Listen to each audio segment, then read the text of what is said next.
using the hashtag ZJLF. The more you tweet, the more points you get. You know, this is the rule of the world, right? The more you buy, the more points you get. So same way, the more you tweet, the more points you get.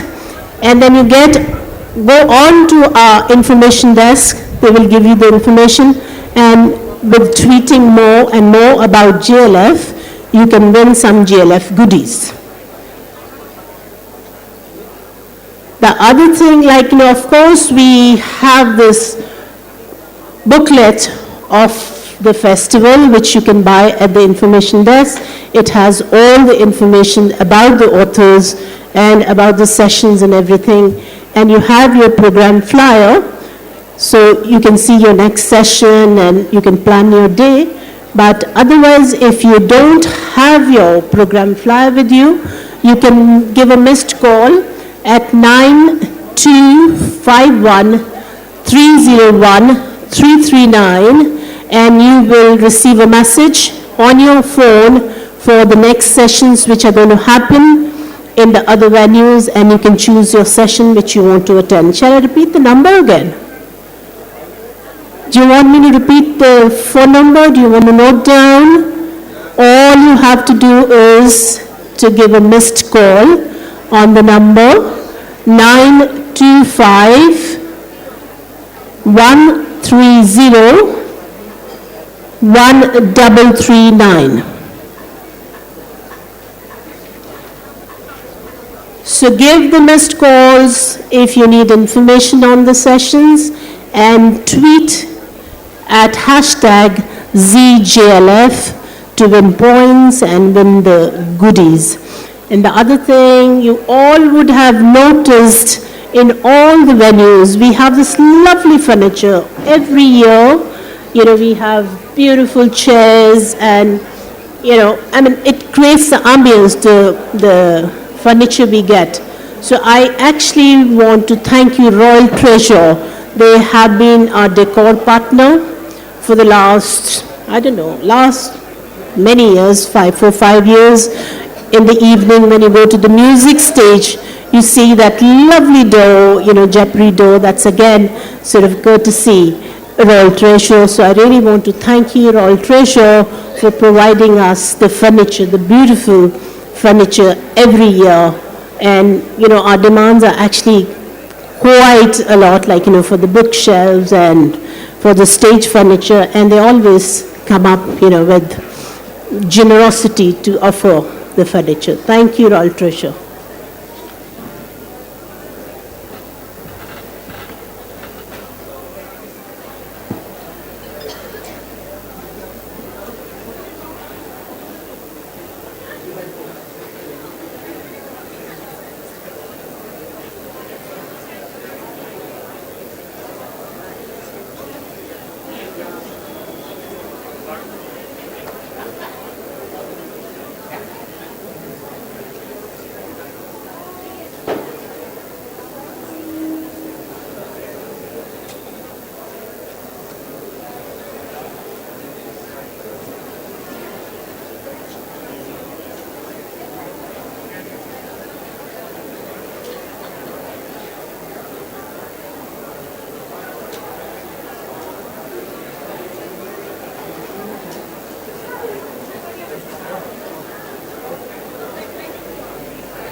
Our next session, the authors are here.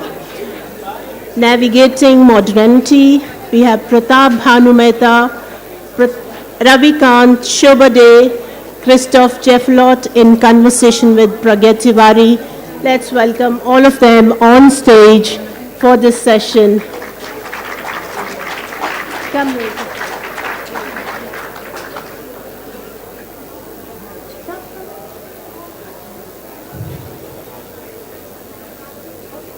Time for the session, yes.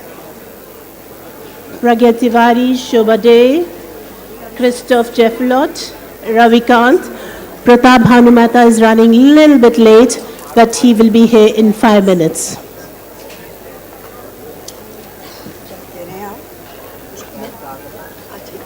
Tell us where you want us to be. Anywhere. Maybe you should be in the center. Yes, I think So could I help you there?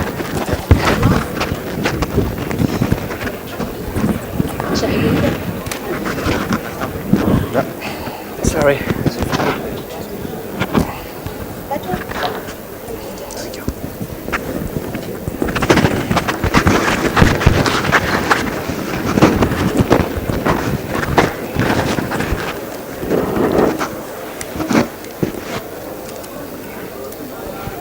Are we ready?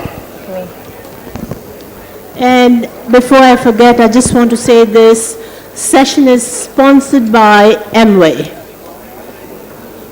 Bye. Couldn't hear it. Are we audible? Okay, I think we are. Hello everyone. Thank you for coming out this afternoon. As you know, we're here to talk about modernity in India, at least in the Indian context, navigating modernity. Modernity means different things to different people, as it should. But perhaps in India, more than anywhere else in the world, it's easier to misunderstand than comprehend. As one of India's most significant political scientists, Susan Rudolph, who passed away recently, wrote in her book, The Modernity of Tradition, the assumption that modernity and tradition are radically contradictory rests on a misdiagnosis of tradition as it is found in traditional societies, a misunderstanding of modernity as it is found in modern societies, and a misapprehension of the relationship between them. In India, tradition has both enabled and obstructed modernity, and is therefore not a suitable antonym. In the same way, development is perhaps not a suitable synonym in all cases in India for modernity. That India is a land of contradictions is the oldest cliche in the book, but how these contradictions interact with each other to shape our future in the context of our past is perhaps not always immediately obvious. As I'm sure is apparent, the scope of this conversation is really vast. What we're going to try to do over the next 40 minutes is highlight a couple of key concerns, issues, ideas, questions that have come up along the way of navigating modernity in India. Pratap is missing. We've been told that he'll be joining us very soon, but we've been asked to go ahead and start the session without him, so that's what we're going to do. Are we ready? Yes. Okay. I'm going to actually start with you, Shobha. You wrote a book called Superstar India in 2008. Am I right? Is that when it came out? Absolutely right. Okay. Yes. So, and in Superstar India, you wrote about how quickly India was transforming after the liberalization of the economy. Yes. The BPOs, the malls, and the sort of pride and aspiration that comes along with development of that sort is what you documented and commented on in that book. What I wanted to ask you was, looking back today, do you feel that that sort of development has kept its promise, and would you write the book any differently if you were to write it today? Tough questions, but let me just say that the word modernity itself is misunderstood, misrepresented, misinterpreted, particularly in our context, because there's a confusion about what modernity actually implies, what it means. Yeah. To me, it means an absence of prejudice. I mean, you have an open mind, I would call that a modern mind. But to have that in the cultural context in which we live is not always easy, particularly I don't want to bring in and flog the feminist horse, but particularly challenging, particularly difficult if you happen to be a woman who is not adhering to the stereotype of what traditional society expects of you. Yeah. So a modern woman is instantly suspect. Yeah. A modern woman is necessarily bad for society. Yeah. Or a modern woman is someone who is upsetting the status quo and could be a kind of a missile out there who's out to, corrupt everybody in sight, and the balance of society, which is so precious to us, or we think it's so precious to us, is often equated with very foolish descriptions and notions of what modernity actually means. Modernity, very simply, is equality and opportunity, and a culture in a country that recognizes that in a very basic, fundamental way is a modern society, a country, culture that respects its women, its men, its children, its classes, its castes, is a modern society. Yeah, but We're a long way from there. It's the mall as a symbol of modernity, and which is a scary thing for that to be the new temple that young aspiring India believes that if you want to be modern, you have to wear designer labels and you have to be seen sort of aimlessly strolling around in malls, looking at things that you may or may not be able to afford, or speak a certain cool language, or be some global, but not in the right sense global, but only in a very superficial cosmetic sense global. That when you mimic something that you think is trendy, not, I wouldn't even say global, I'd say Western. You become, you're a modern person. So similarly, women who come from our smaller towns, smaller cities, with that notion ingrained into their heads, into their psyche, that being modern means somehow you stop wearing a sari and you're suddenly modern. Or you, like when I was growing up, very cosmetic. You cut your hair and you're a modern person. You wear a sleeveless blouse, you're a modern person. But you wear a gungat around your, whatever may be going inside a woman's mind, head, heart. As long as the gungat is in place, you're a traditional person. So, these are cliches that we need to constantly question and challenge. It's very interesting you say that, because essentially, so when you did write your book, you did talk about the kind of pride and aspiration that comes along with. Hello, Pratap. Welcome. No problem. I apologize. We had to start without. Please.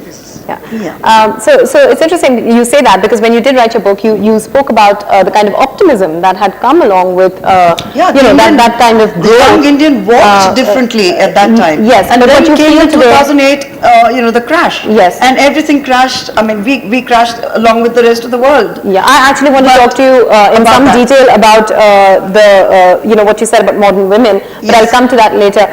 Since Pratap, you're here, I wanted to ask you. We were talking a little bit about development, and she was talking about superficial development. You have written about how the word development has become a rhetorical narcotic. In fact, I think the phrase you used was theodicy of contemporary politics. And the fact that at various points there's a refusal to see the sort of conflicts that shadow development or come along with it. What might some of these conflicts be, Pratap? So I'll catch me. I think when we are talking about modernity and development, right, we are fundamentally talking about two very contradictory experiences at the very highest level. One is the aspiration to freedom, and the core idea of modernity, that whatever rules, norms we live by are those that we freely consent to. They are chosen by us, right? That's one core idea. The second aspect of modernity that goes along with this is the development of incredibly complex organizational forms, capitalism, nation state, right? Which paradoxically can also reinforce a feeling of powerlessness, right? So the normative aspiration of consent on the one hand, on the other hand, the experience of inhabiting institutions you cannot control, institutions in which you have no voice, Yeah. right? And in that sense, I think both sides of the tension are very real experiences of modernity, Yeah. right? And so one very fundamental conflict is between these two experiences. How do we reconcile our aspiration to freedom, the aspiration to live in a world in which we think we have participated in the making of that world, on the one hand, and on the other hand, right, this idea that institutions are given to us as external facts, that we have no choice but to accept that power, right? So that's sort of one kind of underlying sort of pathology. The second, I think, axis of, in a sense, sort of conflict, which has always been there in every society, which is the conflict around distributive justice, right? There is a particular distribution of privileges and property relations in any society, right? And the question we ask is that distribution of privilege acceptable to all those who live under that order of privilege and structure, right? This is an old story. It's argued is articulated often as the conflict between the haves and the have-nots. But I think the moral aspiration is deeper. Do we have an experience of a social reality where we can say that this structure of distribution is something that we would all consent to, as it were, freely? So I would begin with those two, and then, of course, I think almost all the other demands that people make in terms of inclusion, participation, justice, they can all in some ways be traced to these fundamental kind of moral aspirations. You know, one of the other things that, Pratap, I think you've written about, and correct me if I'm wrong, is the sort of crisis of masculinity, crisis of confidence that comes out of the kind of development that's been aided by the liberalization of economy, by reservations and the competition that comes along with that. I actually wanted to take off from that point and ask you, Christoph, could it be possible then, you've written extensively about the Sangh Parivar and the RSS, and as you know, certain organizations within that umbrella organization, certain bodies within that umbrella organization have been opposed to these very aspects of development, whether it was the opening up of the economy, the rise of the middle, which led to the rise of the middle class, reservations, etc. But if one were to agree that a kind of crisis of masculinity, crisis of confidence arises out of or shadows this sort of development, and that then lends itself well to the to identity politics in India, then the Sangh Parivar is also perhaps one of the greatest beneficiaries of this kind of development. Well, before responding to this very good question on the paradox that you're highlighting, I'd like to preface my response by a quick definition of what I mean by modernity and even more modernization, because it's a process. Please, really. yes. Yeah. And I think it implies a reform of society, a reform of the mindset of society as well. And in a society like India, it implies some borrowing from the West, inevitably. And the values we have referred so far have been invented somewhat in the West. But it's not Westernization only. It means appropriation of these values and vernacularization of these values. So it's a very complex alchemy, and I think RSS indeed is very good as an example of this alchemy. It borrows its idea of the nation from the West. And Golwalkar himself, in his first book, quotes only Western political theorists, Bluntschli, Gombrowicz, RSS is in a way modernizing India by borrowing the idea of the nation to the ethno-nationalist tradition of Germany. But of course, it vernacularizes this by mixing these imports with Hindu ideas of samskars, Sanskritization. It's a very Brahmanical way of putting things, but it's Hindu. Or the Guru Shishya Parampara, and it's very much there in the RSS, and the Rajsharak is somewhat the local Guru and the Shaka. So it's a mix of both, and it's a very good example of what is modernization. I mean, it is typical of this mixed alchemy. So yes, the question, the paradox that you raise is...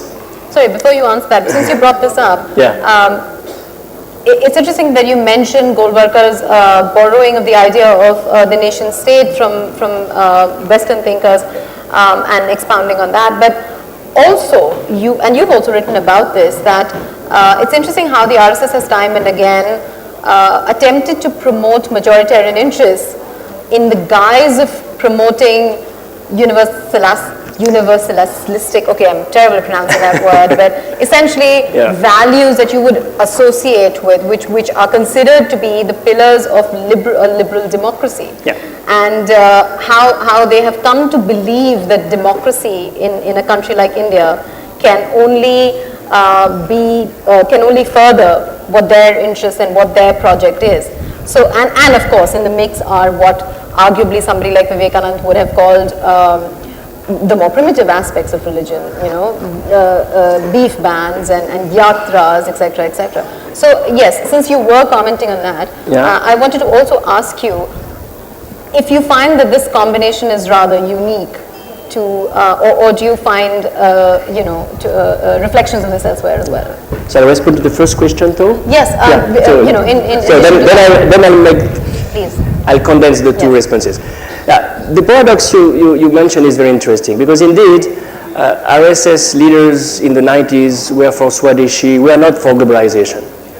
And globalization resulted in the making of a middle class that became the main supporter of BJP, and therefore they benefited from what they did not want to happen. This is the paradox. But it's not a contradiction, and there is a difference between a paradox and a contradiction, because the paradox is somewhat productive. Well, it's only a paradox because the middle class that has been generated by development is an upper caste middle class that shares with the Western middle class at least two sets of values. Inequalities are inevitable. That's something you would find on both sides, caste and class, so to speak. And secondly, when positive discrimination goes against or develops at the expense of merit, then it's not good. And that's something you would find among the American Republicans as well as among the BJP supporters. So the paradox is therefore somewhat easy to solve. There are affinities, and the spirit of capitalism and the spirit of the Shaka, so to speak, have something in common. Now the question of majoritarianism, well, this is the order of the day everywhere. I'm coming from a country, France, which is facing its own brand of majoritarianism. The US are facing a very similar race-based brand of majoritarianism. Minorities are at the receiving end everywhere. And of course, in South Asia, India was the only country really supporting for 60 years a multicultural tradition in polity. Is it the end of the story? Have we indeed reached a turning point with beef ban, God of Yapsi, love jihad, whatever? I would dare to say that it's too early to say, too early to draw a conclusion for two reasons. First, this majority is still very divided along caste lines, look at what is going on in a place like Hyderabad today and all over the country after that. Well, it's not so easy to build this majority. That's what the BJP tried after Mughal, and we see that it has not succeeded fully. And secondly, there are many people who are very attached to what is the identity of South Asia at large historically, This is the culture of diversity. This is a culture where spirituality is above religion. This is what I call the Dargah culture. You go to a Dargah and you're not there as a Muslim or Hindu, you are there as a devotee of some spiritual master who died 10 centuries ago. So this is unique in the history of the world. This is a unique asset to which many people are attached. Sorry, quickly before we move on, one related question. What about the modernization of the RSS itself? It's an organization that was founded in 1925, if I'm not mistaken. Yeah, And the initial idea was that it was founded as in their own words, an organization of the society. They believe and continue to believe that India is a Hindu Rashtra. They define Hindu in ways that perhaps are not immediately obvious, but that's another conversation for another time. But you know, the initial project was somewhat simpler, that India would consolidate as a Hindu Rashtra, and the means taken for that would be the sort of socio-psychological transformation of Swayamsevaks who attend shakhas, and it would become a homogeneous Hindu Rashtra with homogeneous values through that sort of crucible.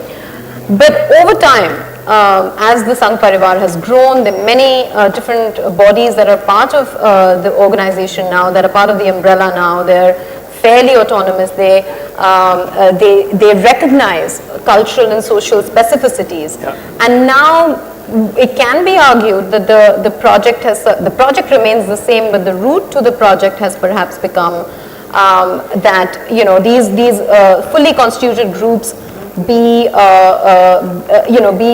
incorporated, be reframed into one sort of loose socio-political formation, which would be the Hindu Rashtra.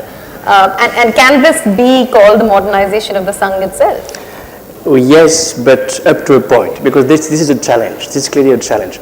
The Shaka model was indeed simple and can be sufficiently adapted to diasporization. For instance, you have cyber shakas now. You can be on a shaka just virtually on the net. So they have surmounted this difficulty of lifestyles and the diaspora, the growth of the diaspora. The way the Sangh Parivar has started to mirror society with so many offshoots representing so many sectors of society, that's a different story. Because when you have the BMS for the workers, the BKS for the Kisans, so many organizations. Samajik Samrastha Manch for Dalits. We will find dozens, in fact. Yeah. How can you reconcile the interest of these groups when the policies of the government are going against the interest of these groups? And it's a new challenge, because never before the BJP was in a position to implement its agenda, and therefore they have to keep on board groups and offshoots of the Parivar which may not agree with the policies. So let's see whether this is something they can surmount. In any case, they'll have to surmount something much more complicated. Never before it has been a one-man show. Well, yes. Okay, very quickly, Pratap, I wanted to, speaking of this non-individualistic form of democracy that is promoted by certain organizations, you have written a book called The Burden of Democracy, and to give a one-line summary, which is a terrible thing to do, but one must. Pratap writes about democracy as a sort of bold, modern idea, somewhat impeded in parts by the lack of equality, the lack of accountability in India. So taking off from that, I was curious to know your thoughts about how you feel social and political modernity feed off each other in India, in the context of the Indian democracy. So, I think, one of the things I think to remember about democracy, it's an extraordinarily powerful idea. And as I said, it caters to that core aspiration that we want to live in a political and social order where the terms of that order are something that are justified to us, right? But democracies have been pretty bad at two things. One, democracies have actually been very conservative forces globally. In the 19th century, when people debated democracy, they thought if you introduce democracy, two things will happen. First of all, the poor will vote out the rich, right? That was the first sort of fear about democracy. It would upset property relations, so on and so forth. And the second, as it were, fear of democracy was how would democracy be reconciled with diversity and multiculturalism? Now, democracy has done relatively better on the second than the 19th century feared. But one of the reasons there was this massive buy-in to democracy, globally, right, is because elites recognized that the organizational forms of democracy and the ways in which powers are organized in democracy through parties, elections, and so forth, actually does not challenge their power, right? So you might say democracy grows because it serves the interests of power, right? That's one way in which sort of there's a kind of limit to democracy and why a certain kind of dissatisfaction. The second and most important one, and this is again true not just of India but of the United States as well, just to take an example. Every democracy, in a sense, is introduced in the context of a particular original sin of that society. In the United States it was race, in India it is caste. And democracies have been extraordinarily slow at overcoming the legacy of that original sin. You know, in the 18th century, Adam Smith actually predicted, right, that a democracy would be the last country to abolish slavery. And it took a civil war to do that in the United States, right? In India, democracy allowed for a certain kind of churning of political power. Clearly, it is a much more and more deeply representative democracy, right? But whether that representation has translated into the ethical promise of democracy, namely the promise of living in a society where relationships are based on reciprocity and equality, right? That gap still remains deep and profound, right? So in a way, and what elites have in a sense done, that as democratic spaces have become more representative, they have in a sense turned their attention to other institutions, right? So you this interesting phenomenon of kind of post-democracy where courts, regulatory institutions, right? Precisely those institutions that are not representative in this deep sense actually become much more powerful conduits of power. I'm going to do a couple of points there that I'd like to come back to if we have time, but Ravi, just to bring you in, and to change the topic of conversation a little bit, what kind of role has cinema and media played? Because we've been talking so far about social and political modernity, but now to come to cultural modernity a little bit.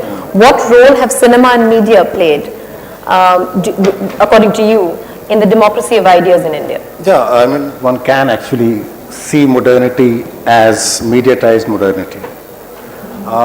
For example, let's think of our relationship with time. How do we understand time? How do we relate to time? How do we measure time, right? Modernity to me means reducing the measurement to the smallest little denominator, down to the seconds, right? Not looking at the stars or the moon or the sun and telling what time it would be in the day or in the night. I think media actually disciplined people. Why do you think All India Radio always told us, to match our watches, match your watch with the studio clock. This is what the time is, right? And we all did that. I mean, until very recently. Now, of course, everybody has multiple watches and all the gadgets that we own, right? But it also served a purpose, right? Cinema started at 3 o'clock, at 12 o'clock, at 6 o'clock, so it disciplined. Likewise, people grew listening to radio, and therefore they started respecting time in a certain way, like sirens in the factories, etc., etc. So modernity, that relationship is in everyday terms, in the terms that David Arnold, for example, has written about everyday forms of technologies, like sewing machines, like rice mills, like cycles, etc., etc. But I would agree with the panelists that it has been a hard-fought struggle. It is a process that is incomplete. It is a process that we are still fighting with new gadgets that are already postmodern. Let me give you just one example, right? Phanishwar Nath Renu, a story writer from Bihar, North Bihar, a socialist, he wrote a story called Punch Light. The name itself is very interesting. It's a Petromax that a caste panchayat in a village has gone to the bazaar to buy and comes back. So it describes the enthusiasm. It's the have-nots who are going to have a delight. They also call it delight. Petromax. Punchlight because it's a communally owned property, right? Of course, they bring it.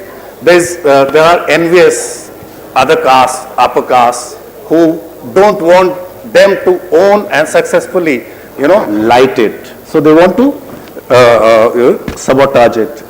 They somehow manage to do it. There is also a love story within that because there is an expert who has been excommunicated. The expert is called back because it's a question of the honor of the community. So the person comes back and he lights, and then after that he is also invited to the dinner of the girl's father, who also happens to be the Chaudhary of the, call it non-upper caste. Okay, so it's a very difficult, look at, it's a very violent process. Look at cinema, viewing experience, right? We assume that it modernized us and democratized us. As a space, how unhygienic, right? Till recently, our cinema halls have been. Madhuri, Hindi Film Magazine, actually launched a whole campaign in the 1960s and 70s, asking people as citizen journalists to report on the state of cinema houses in their different localities. And people complained.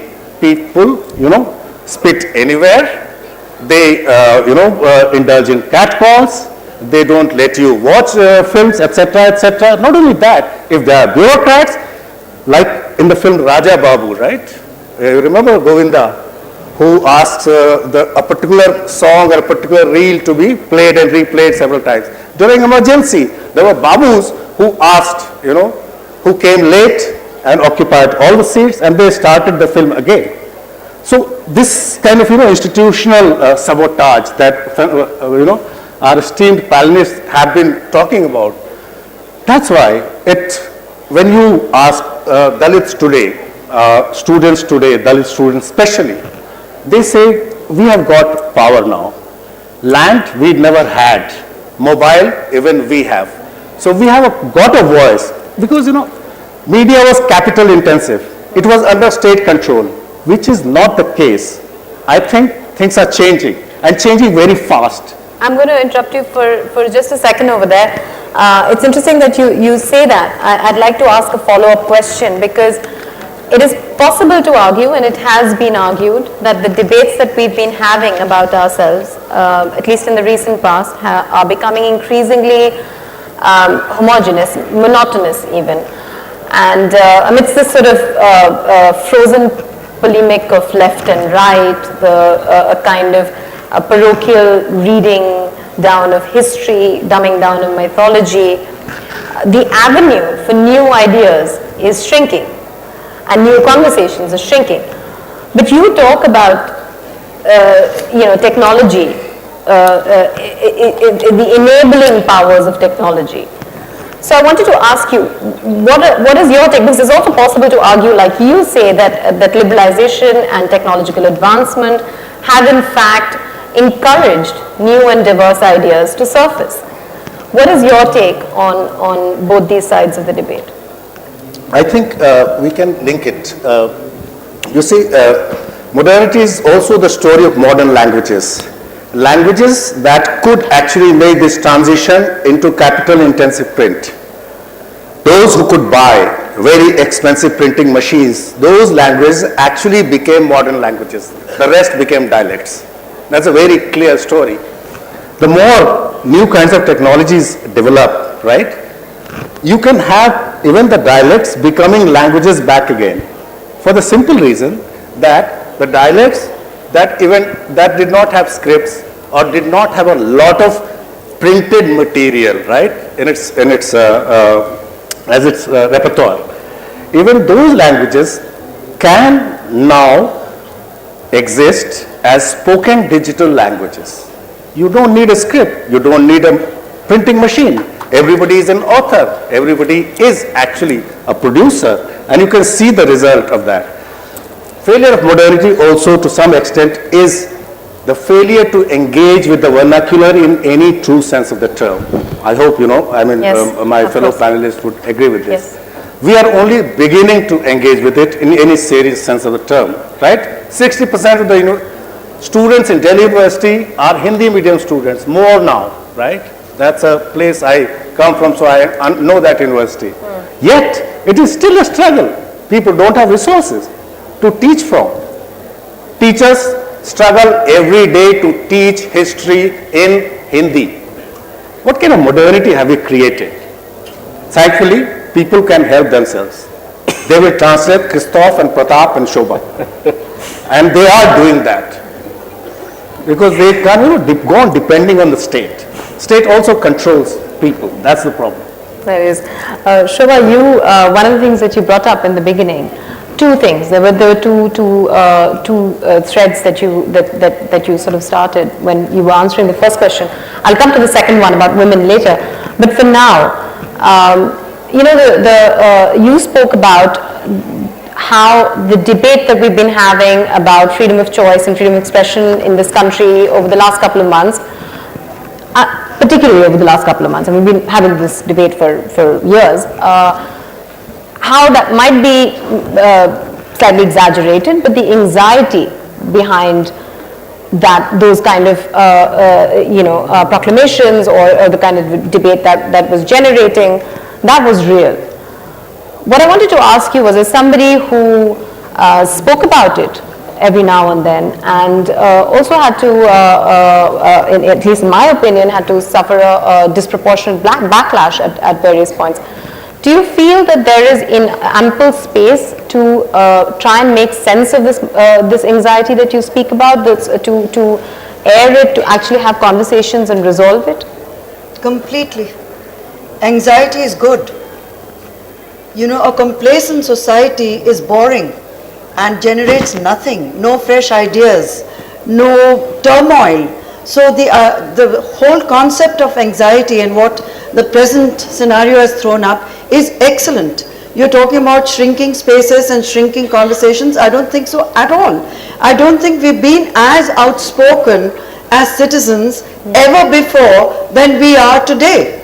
That the response to it may be from the state what it is, but you cannot keep the Indian citizen down. You cannot suppress, you cannot tell the person that this is not permitted by the state. It will be challenged over and over and over again. Yeah. So I have an enormous sense of optimism for what we are seeing, because I do believe that every single person, everybody here, you try gagging anybody in this room, you think they're just going to be passively allow themselves to be gagged? I don't believe that at all.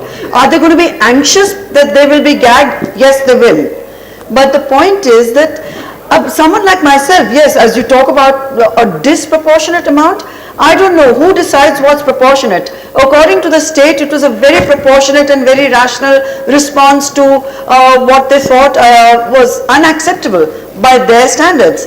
By my standards, it was the most normal thing in a democracy to be criticizing the state for or an institution or a practice which I didn't quite, I was not in sync with. I don't expect the state to agree with me, and they don't have to, I don't have to agree with them. We have to respect those differences. That is modernity. So they don't have to co-opt me, I don't have to co-opt them.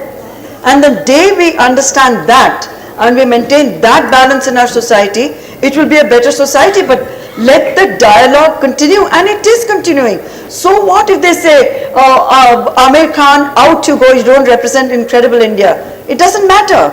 Then they're saying it, people are talking about it, that there are enough people saying this is terrible, how can we do this to someone who has done a very good job, who is a outstanding citizen. There are others who feel it's, maybe Amitabh and Priyanka Chopra are better representatives for the new campaign.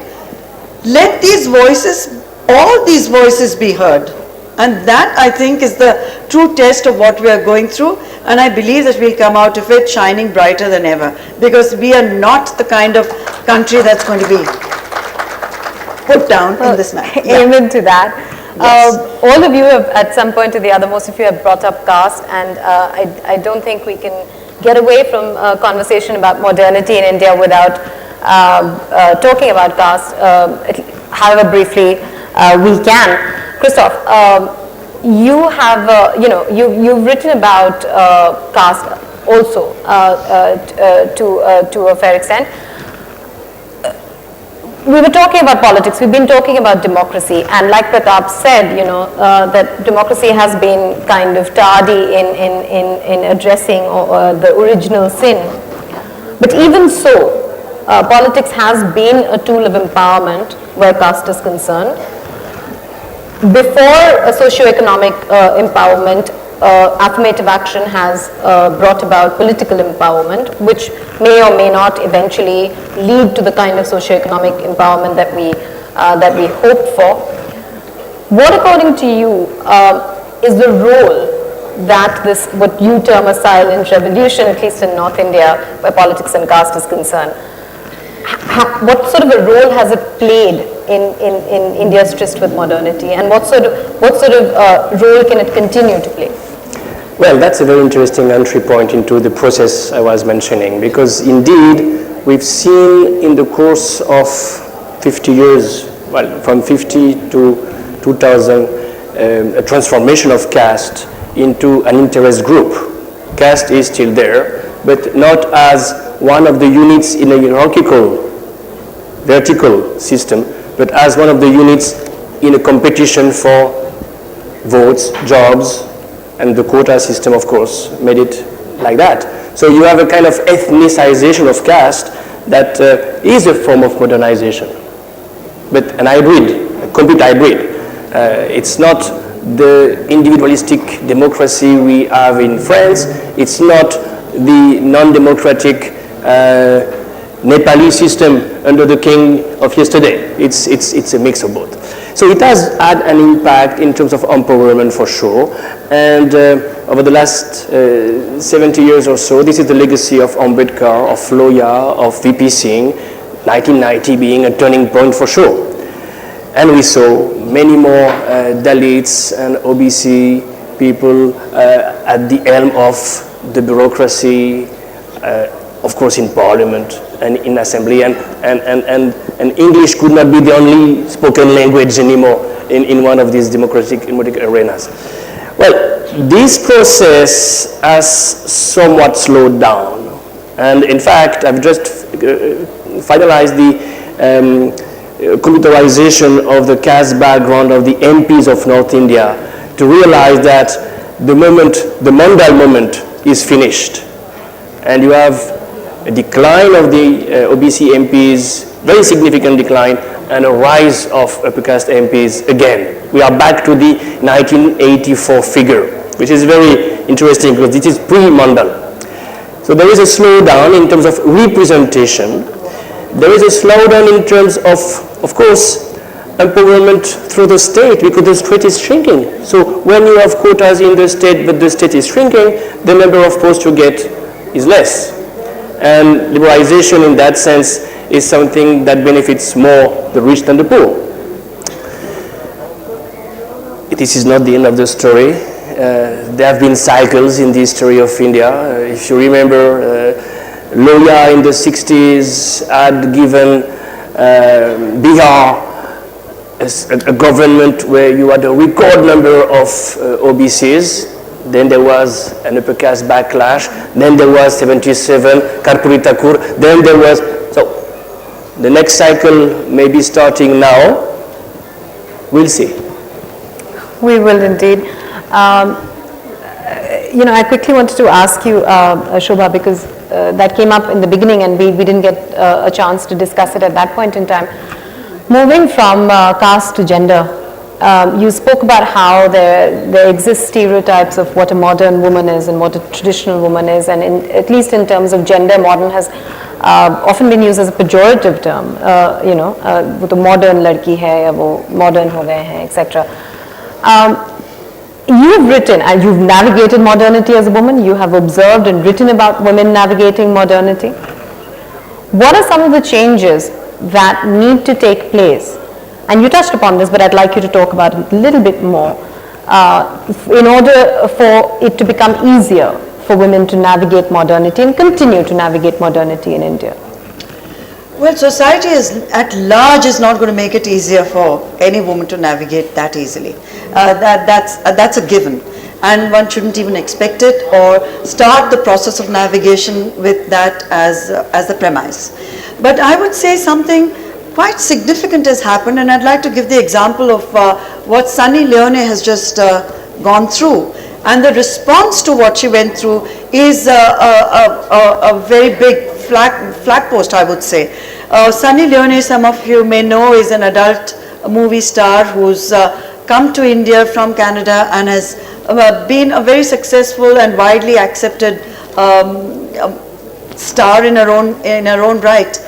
And she was interviewed recently on a channel where there was a very hostile, a very chauvinistic, misogynistic, sexist, and just plain rude, crass and crude attack on her by the person interviewing her, who tried in many different ways to put her down and to try and make her apologetic for having been an adult movie star in the past, to degrade her on a program he had invited her on.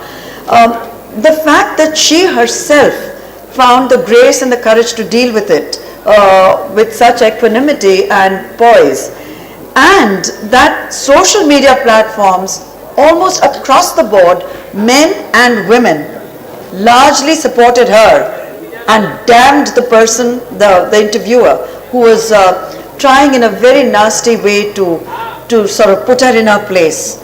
Put her in her place, why? Because of her past, because of the career choice she has made, her Indian origins. How can an Indian woman of a good character ever be an adult movie star? You know, there were attempts to really humiliate her. The fact that she has come here, has made it on her own terms, is in itself a signal for, at least to me, that a lot of change is taking place. And she has been able to do it. A lot of other women, I won't say it's a very rosy, positive, wonderful picture. It isn't. So we're not going to kid ourselves about that. But the change and churn are indeed taking place, and taking place well slowly, but that the process is there, the acceptance. You have to fight for it, you have to fight for every centimeter of these hard-won victories. It's still a fight worth fighting for, right? Of course. Definitely. I mean, I don't think any man or woman would say, oh, don't fight, just lie back and endure it. Not at all. That time is over. Yeah. You know, it's now. And every woman is fighting for just that. Yeah. Her sense of self, the integrity of her person. And I don't think, there is going to be resistance, but I think, I sense a tremendous kind of awakening, I would say, or an awareness within our women, which is saying, you know, enough, really. And to me, that is a very, very encouraging sign for the next generation of women who may not have to struggle with the sort of idiotic, stupid, foolish, superficial, nonsensical issues that someone of my generation had to put up with, really put up with. And it was aggravating and annoying because it just sapped so much time and energy. Instead of just letting us be, to express ourselves the way we wish to try at every step to put you down and say, you're a bad woman because you're doing things that society doesn't approve of. The hell with society.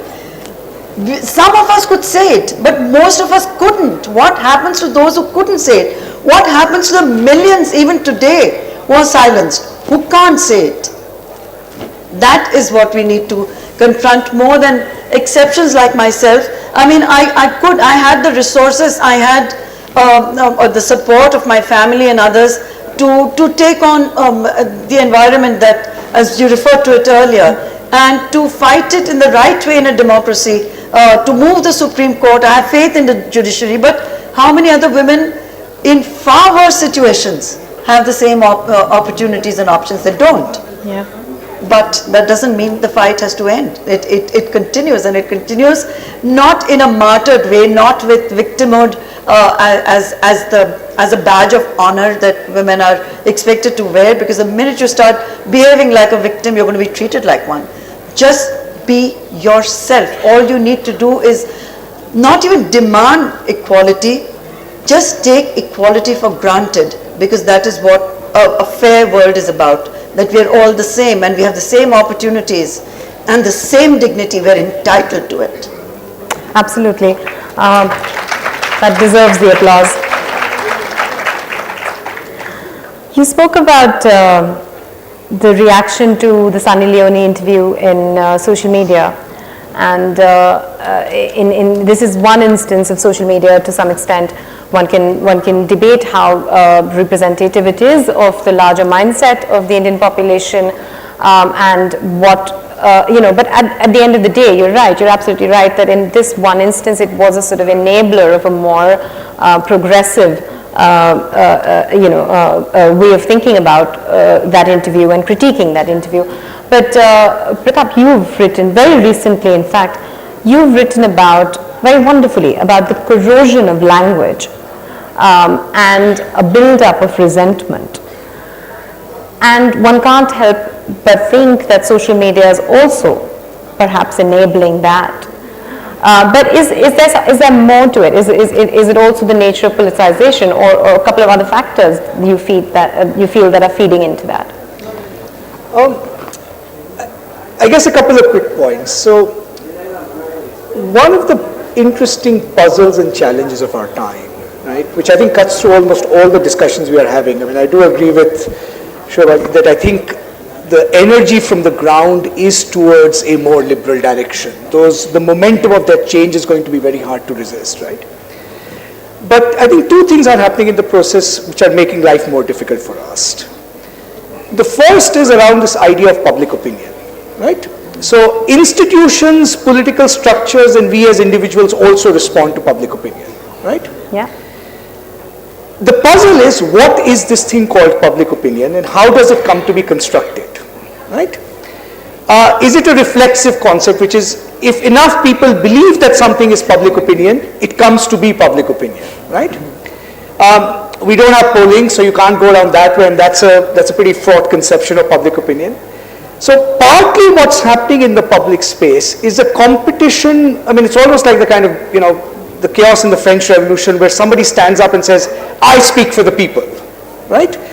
And the only way you can, in a sense, legitimize your credentials is by speaking sort of louder than everything else, because we have no other way of capturing. Actually, politicians are very unsure these days what public opinion is, right?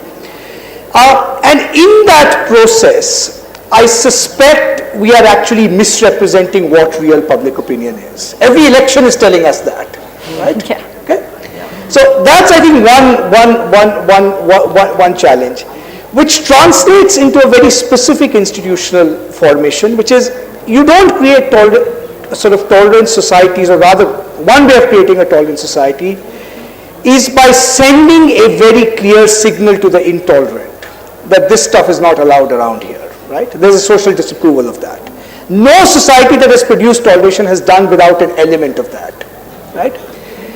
And if you are unsure where public opinion stands, right, then you are also less likely, or let's put it this way, more willing to put up with a certain kind of intolerance. Our problem, I'm not worried about majority sentiment. I think majority sentiment in India is in a very powerfully liberal direction. Mark Twain once said that Americans had the freedom of expression and the good sense never to use it. The deep point in that was, we are at that moment where traditional means of social control are all fraying and diminishing. So you will see a lot more social conflict. I think that churning is in a sense real. What you need is for institutions to be able to tell people, right, that we will protect you in the exercise of your rights. And all we need is a simple charter. If any political party, we meander around tolerance debates, ultimately it has to take an institutional form. Here are 7 or 8 bad laws in our books. Law sedition, the law against offensive speech, on gay rights. Any party that stands for freedom must sign on to a charter saying we are going to repeal these 6 or 7 laws. That's what we need, rather than a kind of psychological debate around, tolerance and intolerance. Yeah. Okay, I think we're pretty much out of time. Before I let you guys go, I'm going to quickly take last comments, any comments that you have on what the other person said, because I know that there's a very diverse set of questions and you didn't get to engage with each other. But also, if you can think of a couple of ideas that you feel, like Pratap said, a couple of changes, a couple of ideas that are going to further enable progressive modernity in India, what would those be? We can start with Ravi and then go along quickly. Yeah, no, sometimes while celebrating the freedom that we have on the social media, I also sometimes worry about the kind of, violent domination that exists in the society. We reproduce there. So it becomes a chowk chauraha ka ladai jhagda, right?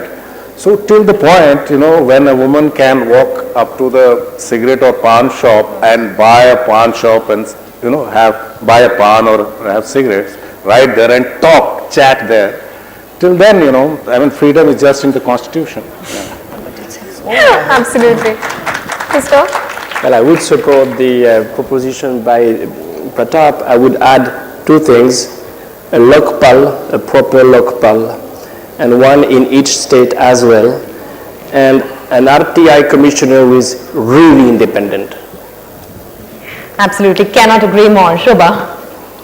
No, I'm a little concerned about women going to a pawn shop and chatting and smoking and that being a kind of symbol of modernity. I think those women who want to do it have been doing it anyway, and I don't think they've been challenged. I would say that when the streets are safe for women, and when children are safe also, and can take safety, security for granted the way they would in any other modern society, democratic society, and then of course they could always go to a bar and order a drink and have that cigarette with the chai wala and so on. But let's get the priorities in place first. Let's really aim for safety and security of our women and children on a war footing. To me, that is a priority. Any last thoughts, Pratap? I guess the last one is a very quick story. B.N. Rao, who was one of the people helped drafting in the Constitution, was once asked in an interview, "Sir, what is Indian about this Constitution? It borrows from all over the world. This big anxiety about identity, right? Due process from X, fundamental rights from Y country and so forth." And in that interview he said something remarkable. He said, "Look, before we were free, we used to worry about these things. What's the point of being free if you can't take any history and make it your own?" Okay? We need to, in a sense, I think, have a certain lightness of being on that score of identity, and we can move on. Absolutely. Thanks a lot. Thank you guys for talking to us. Thank you for listening to us. Thank you for coming out. Thank you.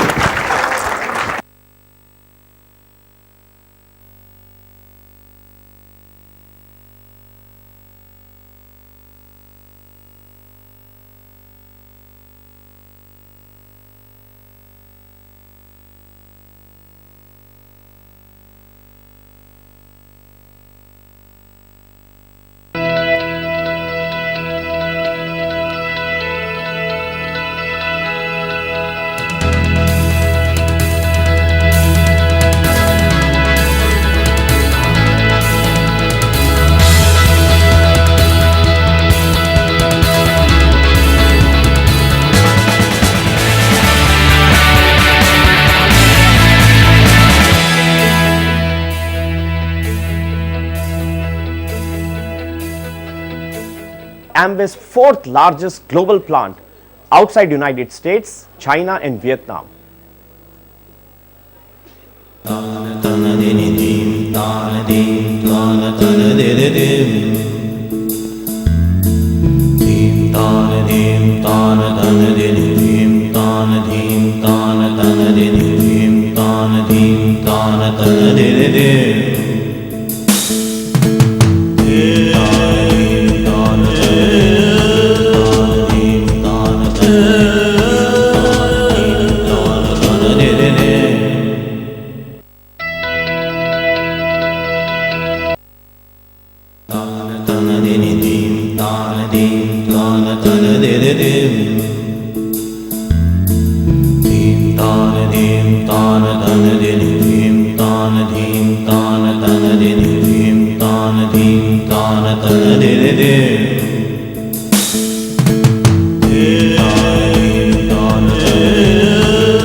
Couple.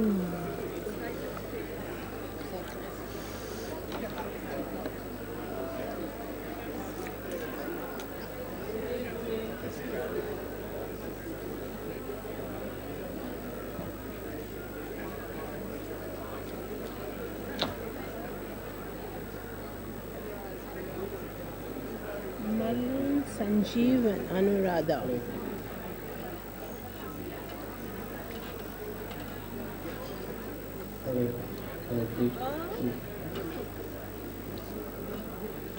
Yeah.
Amway's fourth largest global plant outside United States, China and Vietnam.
You see this on the screen?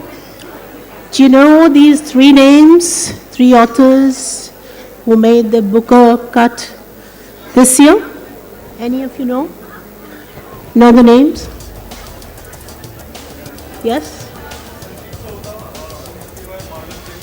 Yeah, so we're going to have Marlon James here, and Sanjeev Sahuta is here. He was shortlisted, and Anuradha Roy was longlisted, and Marlon James had won the Booker Prize. So all three of them are going to be here soon, very soon. And before they come, I think let me do the needful. I need to thank my sponsors one more time.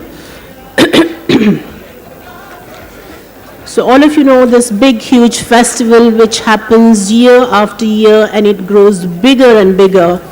It's only because of our sponsors who give us their support year after year. So I want to thank you, Z, Rajnigandha Silver Pearls, Airtel, Google, Ford, Getty Foundation, Aga Khan Foundation, Dettol Group, Amity University, Dove, Rajasthan Tourism, British Councils, the Getty, the Glenlivet, Amway, Kotak, AU Finances, Narayana Healthcare, John Michleski, Coca-Cola, YPO, Kingfisher, Digi Palace, Rambagh Palace, Meridian, Amer, SPBJ, which is the State Bank of Bikaner and Jaipur, Indigo, Uber, Penguin, Nestle, iCube, Patrika Group, Dainik Bhaskar, DNA, Red FM, Twitter, and then we have other sponsors who sponsor the sessions we have here. It's the Pratham Book, Yuva Ekta, Direct Create, Kazunga, Royal Treasure, Welcome Collection, Avid Learning, Zuban, IDRC, CRDI Canada, and TV, Full Circle, Culture Island, Australia Council for Arts. This is too small, I can't read it, but I'll read it at some point, I'll just check it. Ambit, then we have Institute of France, Suzanne, the Oberoi Hotel, Dustin, Devrana, the Lalit, Uniara, Crown Plaza, and ITC Hotels. Thank you, sponsors, for being with us every year and year after year. Yes, I think our bookers are here. I'll just connect with them for a minute and I'll be back here. I'll get them on stage and then we'll go on with the session.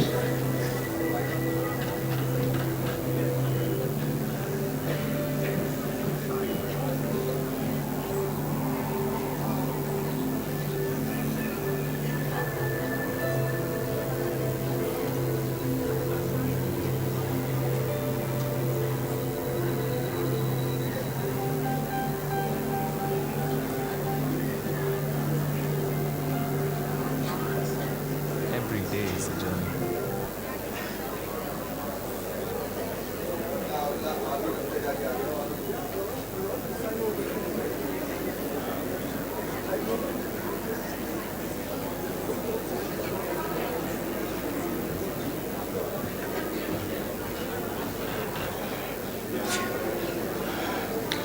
So a bookshelf, this is the title of the session, and we have here with us Sanjeev Sahota, Anuradha Roy, and Marlon James in conversation with Anjum Hassan. Let's welcome all of them on stage.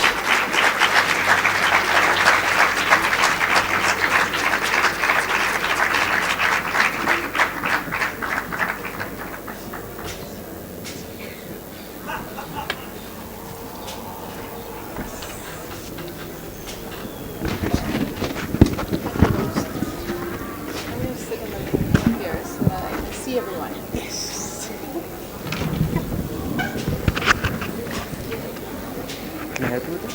Oh, sure. Oh, it goes over me. Is that okay? Yeah, that's right. It's also loud.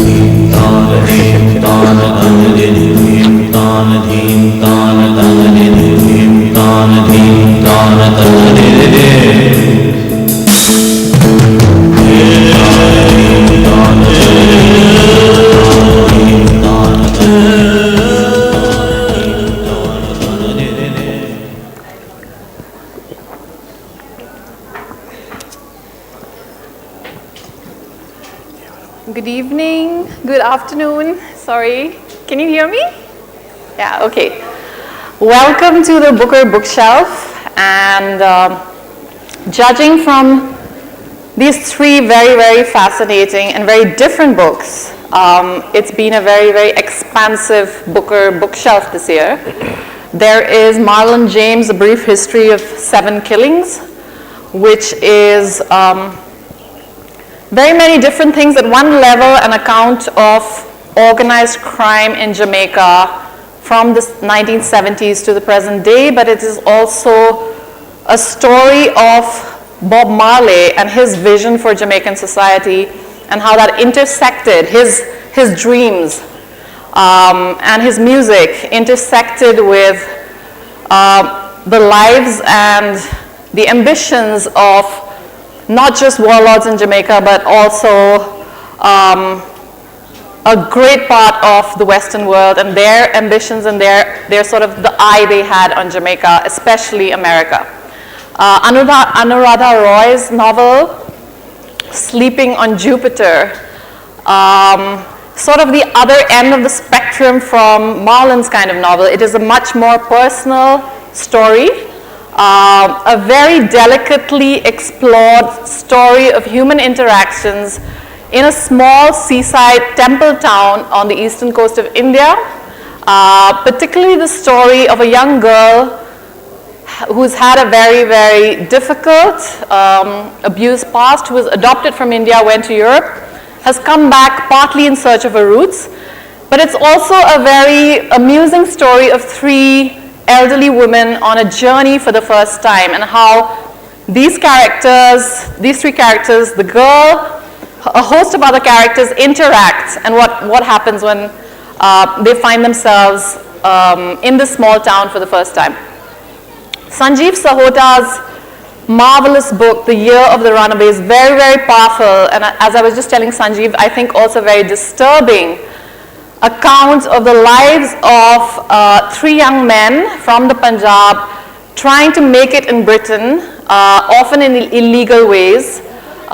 Some of them are illegal immigrants, and contrasting with their fairly desperate story is the story of this wonderful girl called Narinder, who's very, very spiritual, sick, brought up in a very, very cloistered way.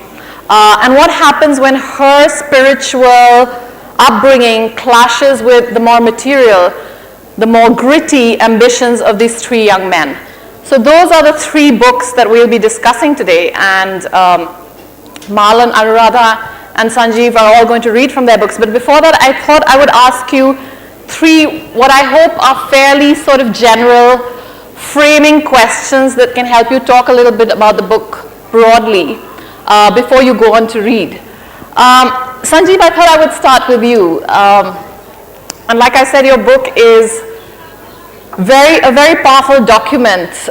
Seems almost ethnographic in some ways in the level of detail with which you describe the different kinds of work, for instance, that these boys do, trying to make it into middle-class society, whether it's working in a takeaway or cleaning a sewer or working on a construction site. So I was very impressed, first of all, with how close to the bone of the immigrant, the working class immigrant experience you got.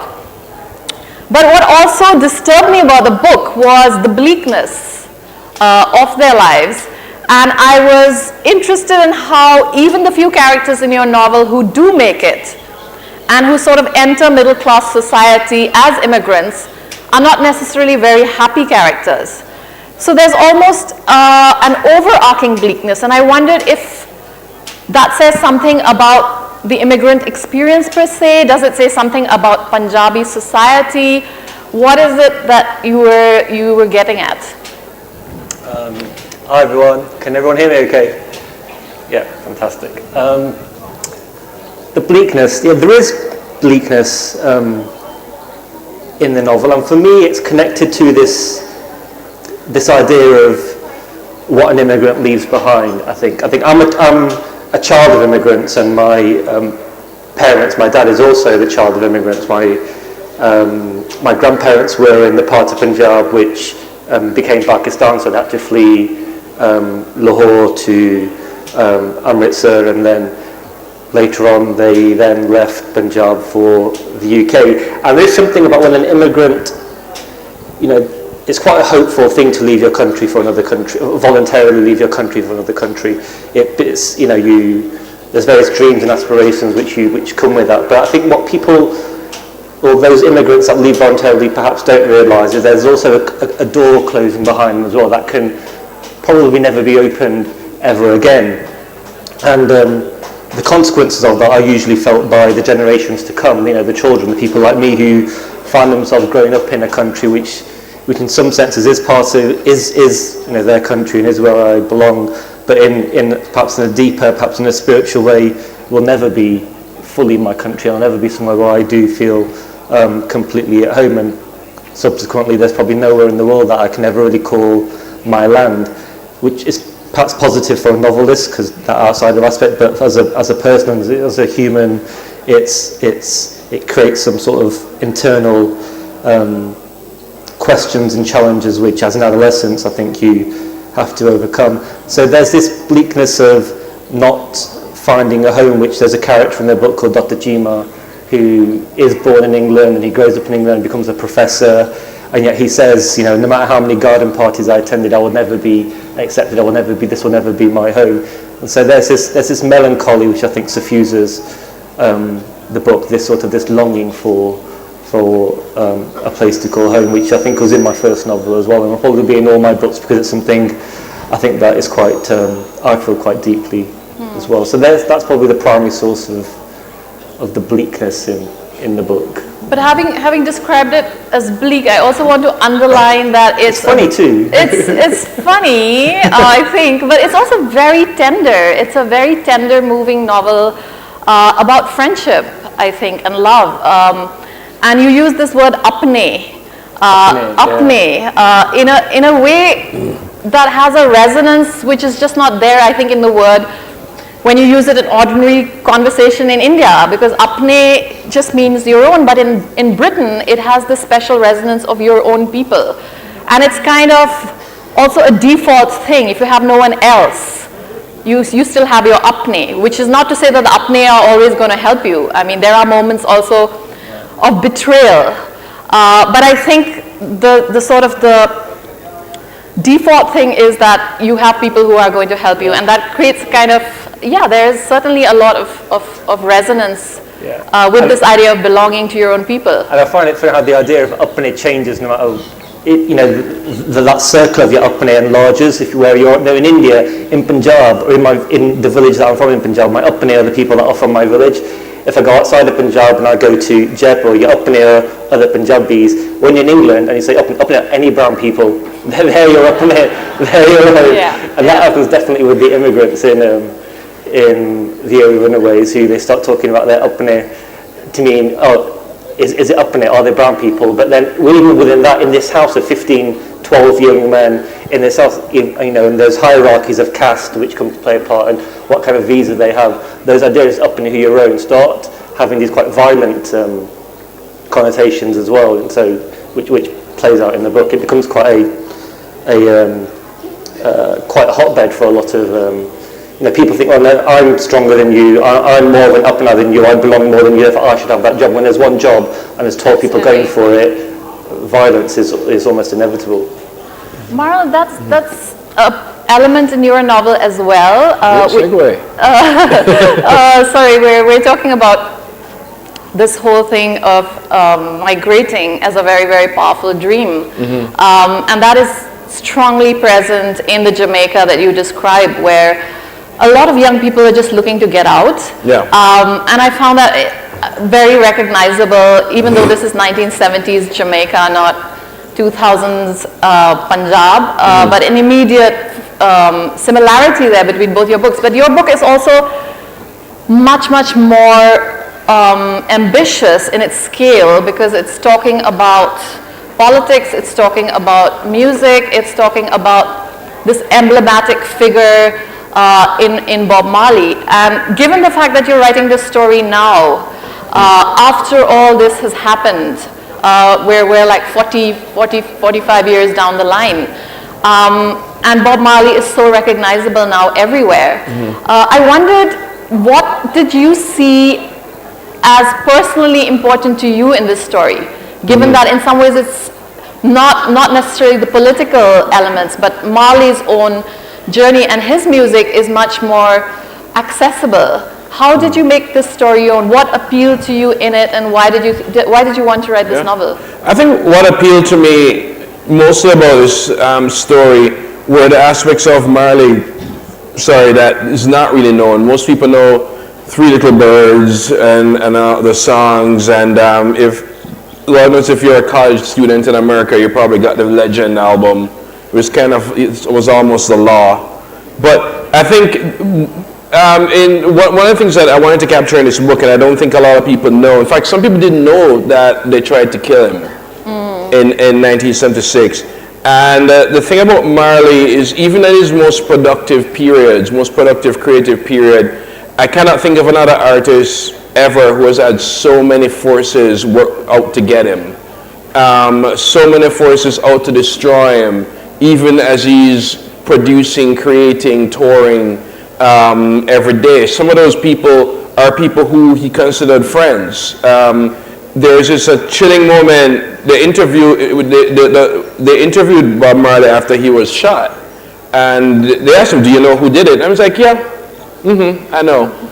And he's right. The people who killed him, or who tried to kill him, are some of them are the people who would be, playing dominoes at his house only a couple of weeks before. So this sort of very close intimacy with the people who are trying to destroy you is something that I don't think a lot of people realize. That's how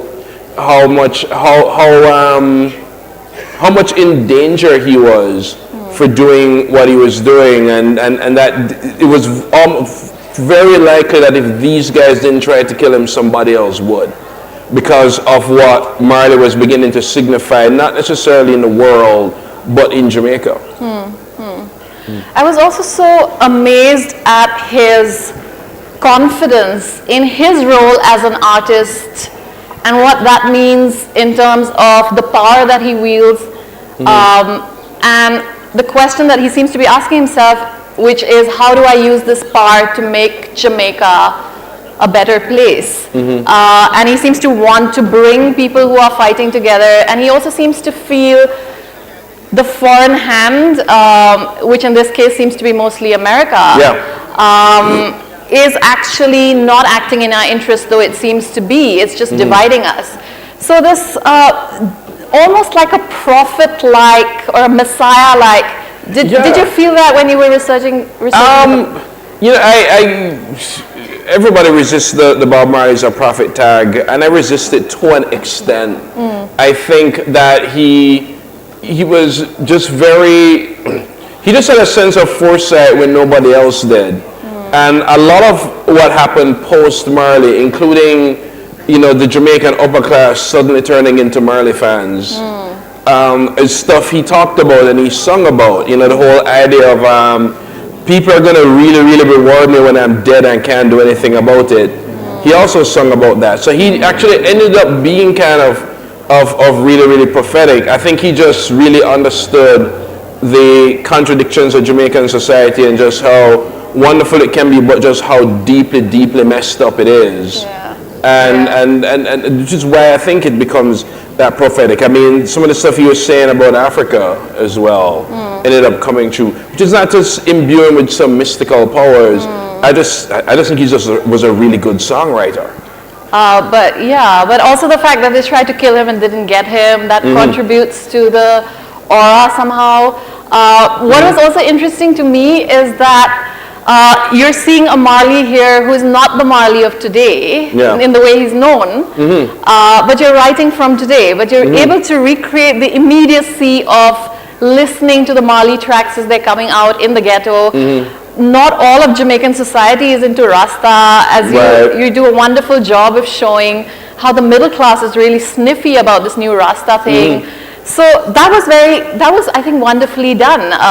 Sort of to recover a sense of what was it like to be young in 1970s Jamaica and be listening to Marley for the first time. Yeah, what it was like to be young, to be black, to be part of a whole new growing middle class, to see a country where class and race always intersected.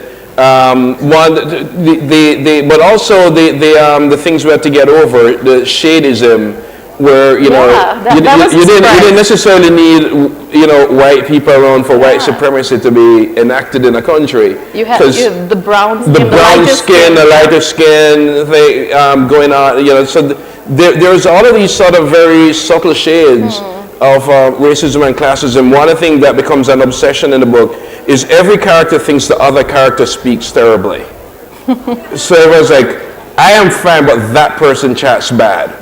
And this whole idea of perfect English means something to aspire to, even though nobody speaks whatever that is. In fact, perfect English is actually a quite terrible thing to hear. And one of the ways you bring that alive, of course, in your book is that you have so many voices. It's a novel told in the first person voice of a whole range of characters. So no one character is actually taken over the English or the language or the narrative. that you're trying to get across. So, and when you do your reading, I hope we get a sample of that. But Anuradha, we were talking a lot about not necessarily literary issues right now. We've been talking about immigration. We've been talking about the world as it was in the 1970s. One of the things that I find very striking about this book, as well as I've read one of your previous books, Atlas of Impossible Longing, and you are an author who really enjoys getting into the minds of your characters, the human play, and especially the emotional play. And really, I think you're very good at romance. Maybe you could have written romantic novels and gotten rich, but you've chosen to write much more affecting and deeply felt novels. But really, I still think that the core of your interest and your strength is in those human interactions. And so is that deliberate? Because this novel, for instance, seems to me to be set in Puri, but you don't call it Puri, you fictionalize it. I like making it and to me that means sort of a kind of fading out of the more historical, social clutter, if you like, so that you can focus on the characters and their story. And how and why do you do that? Making up places. Or focusing on the people relative to the place. I think when I start to write a book, the most important thing for me is the characters. I live quite intensely with them. They are very compelling for me. It is only after I've finished the book that I can step back and look at the themes of it. It's not as though I started this book thinking I will write a book about violence against women in India. But when I had finished this book, I realized that it was about two kinds of violence. One was acts of violence against women, and one was an atmosphere of violence against women, which is pervasive in this country. And through the stories of the little girl who is abused and then comes back as a character, and through the stories of these three older women. I mean, one of the scenes in the book is when one of these older women goes to do this simple thing of just buying, she suddenly wants to drink vodka. And she goes to this little, grilled window in this pilgrim town where old ladies are just meant to meditate and pray. And she says she wants to buy this bottle of vodka. And the whole place is full of men who are sneering at her. And to me, it was really important that the whole social setup of India, I think just years of suppressed rage at what South Asian women go through on a daily basis from when we are little to now, maybe not actual acts of violence, but what we face even when we get into a lift or walk out in the street, anything at all, went into this book and got channeled through these characters. But for me, it is always important to drive the story through the emotional linkages between the characters. And that's why I do tend to set my books in small and fictional places. You're quite right. I've just been reading The Idiot, Dostoevsky's. Most of the action takes place in a tiny little town called Pavlovsk, which seems to have only 3 houses. These 3 houses are where the characters have, and there's a park where they meet for assignations.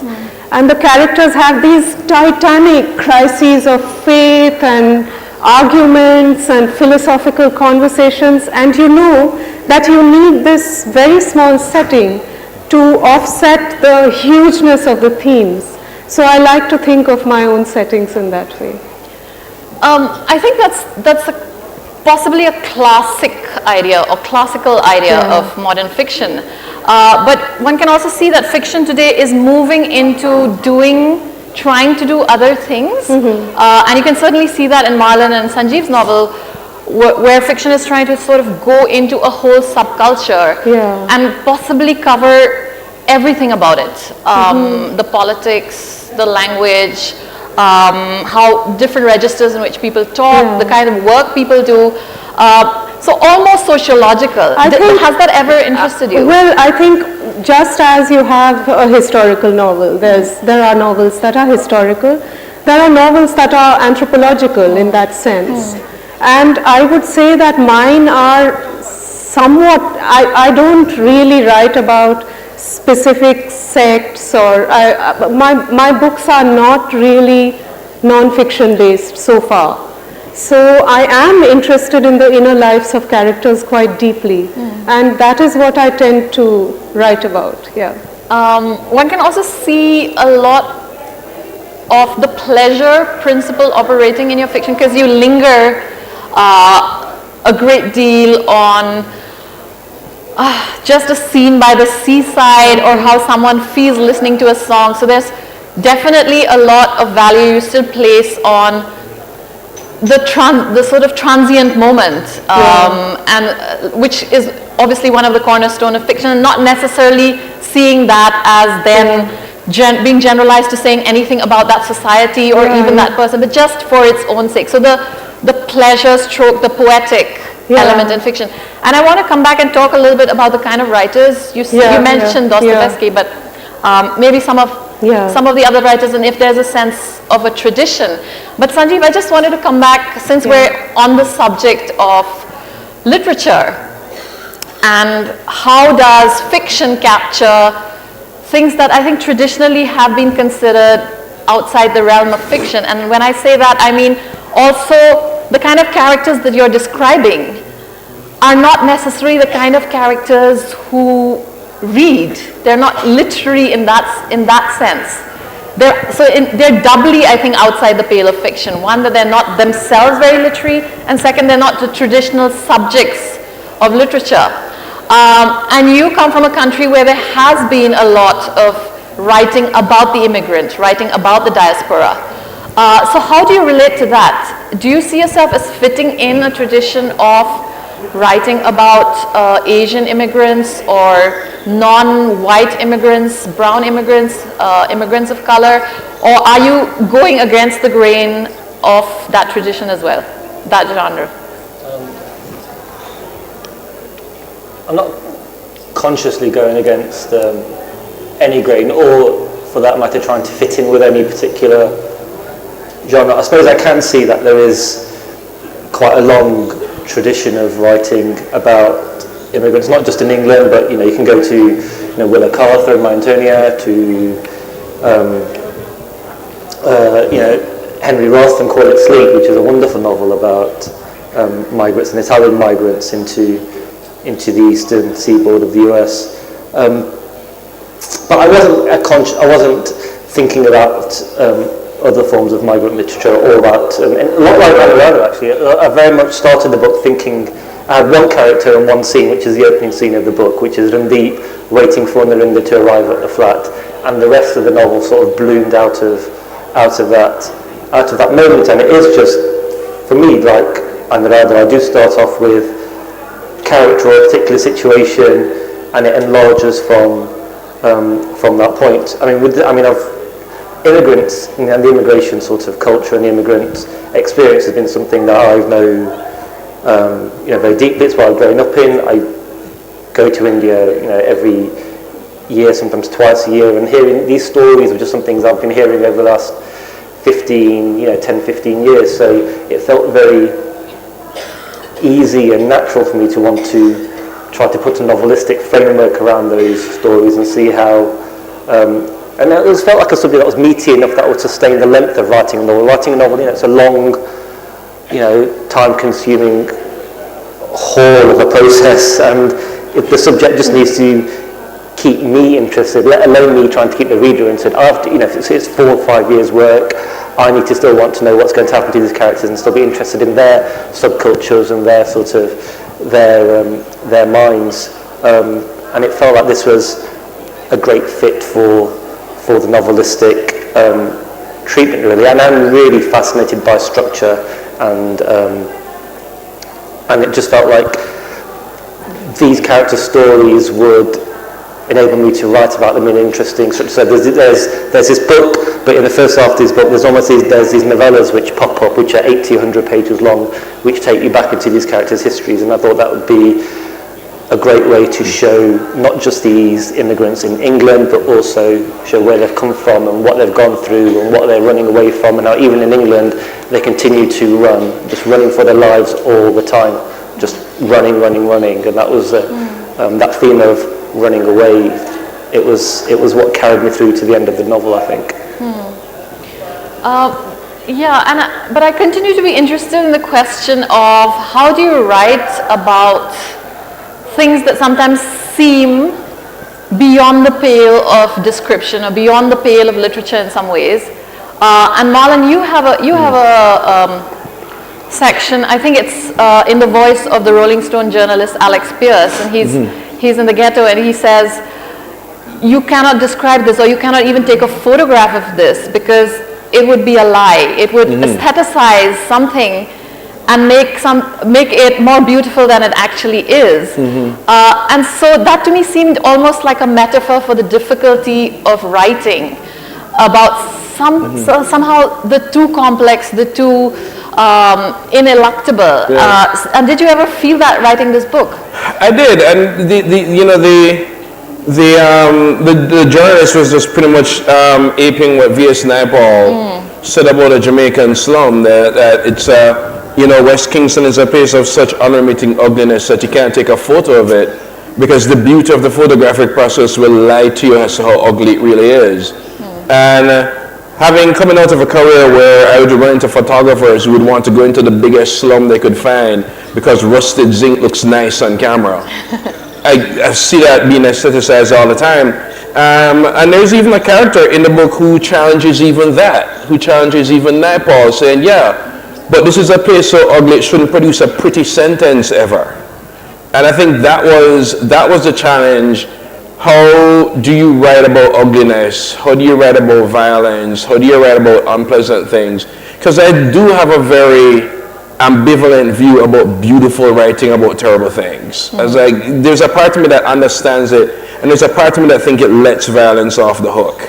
And to come to a point where I could write about ugly things, whatever that might mean, was a big challenge. And I think a lot of it ended up with me just being as economical and artless, for that, whatever that means, as possible. Because I think that is a conflict. I think that's a conflict all artists face. What if you take a really beautiful photograph of a starving kid? Are we getting the impact of this child being starving, or are we admiring the brilliance of the photograph? At what point, is what Susan Sontag was talking about. At what point is there something being lost when you subject horrible things to something aesthetic? Were you responding to earlier accounts of Jamaica or earlier accounts of this particular chapter in its history? And did those write in a way that you were inspired by or disturbed by? In all sorts of ways, even the positive. Pretty much all the travel writing about Jamaica is terrible. It's always the same thing, that a character in the book has a rant about it, because everybody talks about how the people are beautiful and the country's beautiful, but there's so much poverty, and how everybody still manages to have a smile on their face. I remember this photographer came to Jamaica, and he was like, my experience is that people love to have their photographs taken. I was like, our experience is you take our photographs and sell it in the UK for a lot of money, and we're still broke. I did feel as if I was trying to counter a lot of those narratives, both good, things that they think are good, and bad. Because there is no one story about Jamaica, there's no one story about India, there's no one story about anywhere. But one of the things that I find is there's still an insistence from writers, particularly travel writers, that they can find it. That one story, that one sentence. There is no one sentence. And of course, a wonderful expression of the fact that there is no one sentence is all these voices that speak almost simultaneously in your book and in very, very different registers. So I was wondering, Marlon, if you want to read a little bit. Sure. Yeah. Fair enough, this is somebody trying to speak in a standard English. This was near the end of the book, and quite a few of my characters have to live with the consequences of a violent event. And this character, fear consumes her whole life, and her whole life becomes an act of running away. So at this point, she's living in the Bronx. She's come all the way from Kingston, Jamaica in 1976 to the Bronx in 1991. So she's at the pharmacy trying to get a prescription. Miss Segree? Millicent Segree. Miss Segree. It's not Miss. Oh, I'm sorry. No problem, Mrs. Segree. It's not Mrs., it's not Miss. It's Millicent Segree. Okay, ma'am. You know what? Fine. How much is it? The entire prescription is $14, ma'am. You know, most of this feminism business was nothing more than white American women telling non-white women what to do and how to do it. With this patronizing, if you become just like me, you'll be free crap. But if there's one thing I agree with, it's damn I hate when a man feels I should disclose my marital status to somebody I don't even know. Even this crap about status itself, as if married and spinster are the only two choices for defining myself. Or because I'm a woman, I'm supposed to have a status at all. Hey, big boy, here's my status. Hi, before I tell you my name, here's my status. Maybe I should just say I'm a lesbian and throw the problem back in their face. Xanax for anxiety, Valium for sleep, Prozac for depression, Phenagram for nausea, Tylenol for headaches, Mylanta for bloating, Midol for cramps. I mean, Christ, menopause, come already. Isn't there some fast track? I'm at the Rite Aid on Eastchester in the Bronx, just a block from my place on Corsa Avenue. August means I'll be living there 2 years. Sorry. I fulfill prescriptions on Eastchester because who wants to see a nurse buying so many pills? Yeah, things are confidential, but I've never come across anybody who, if given the chance, wouldn't talk your business. So I cross the street to the bus stop and pop one, a Zantac. I'm going to need a Zantac after wolfing down a muffin for breakfast. I wish Dunkin' Donuts wasn't all the way on Gun Hill Road. I could use some coffee, but I can't stand Gun Hill Road. Outside the station is always the same old men with nowhere to go, and I can't tell if they're looking at me as men or as Jamaicans. To make it from the street to the door to the turnstile to the train would be hard enough if I have to stand there in the pigeons waiting on the number 5. And it never fails. Nobody waiting on the train looking like they have anywhere to go. No shopping bag, no knapsack. Me looking like Virgin Mary because I'm going to the hospital. Not a nurse, with training to be one. I have this system. It's really only 3 words. No more drama. I got it from black American women who are sick and tired of men and all their stuff. I don't want any fuss, cascas, conflict, disagreement, or entanglement. I don't even want drama on TV. Ever since the Jamaicans brought their party to the hospital, I had to add Tylenol to my list and add Xanax just so I could get through work.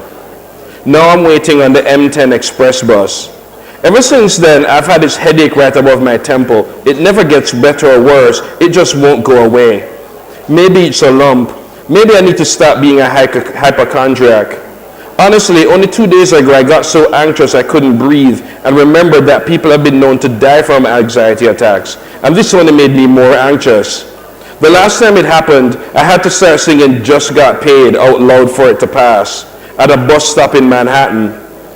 At the bus stop right now is a little girl running around singing something that sounds like I Know What Boys Like, but there's no way she could have heard of that song. The father is trying to balance the daughter, a baby really, with his newspaper. The little girl runs headfirst into his ribcage and he grunts and laughs. She pushes her bagel into his mouth and he takes a bite like a bear. She squeals. I try to look away but can't, not until they look at me first. Girls who love their fathers always come at them sideways. I see it all the time in the hospital. Daddies carrying baby girls, sick baby girls with poor breathing or insect bites. Women supporting sick fathers for just one more MRI or a dose of chemo. Maybe fathers are just more narrow on the side. Yesterday, a teenage girl in the ER, after screaming at her father for 10 minutes, just came at him sideways and wrapped her arms all around him until her fingers met and rested her head right in his armpit for him to drape her. It's not like I miss my father. I don't even know if he's dead, but I'm starting to miss not taking Xanax. Thank you.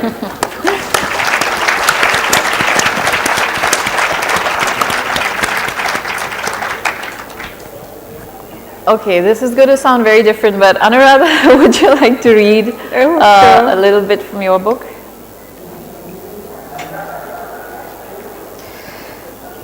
I'm reading a bit where there's this middle-aged photographer man who's reached a point in his life where he has a death wish because nothing's gone right to him for a very long time. So he's gone out for an early morning swim, which is something he does whenever he reaches any new seaside town.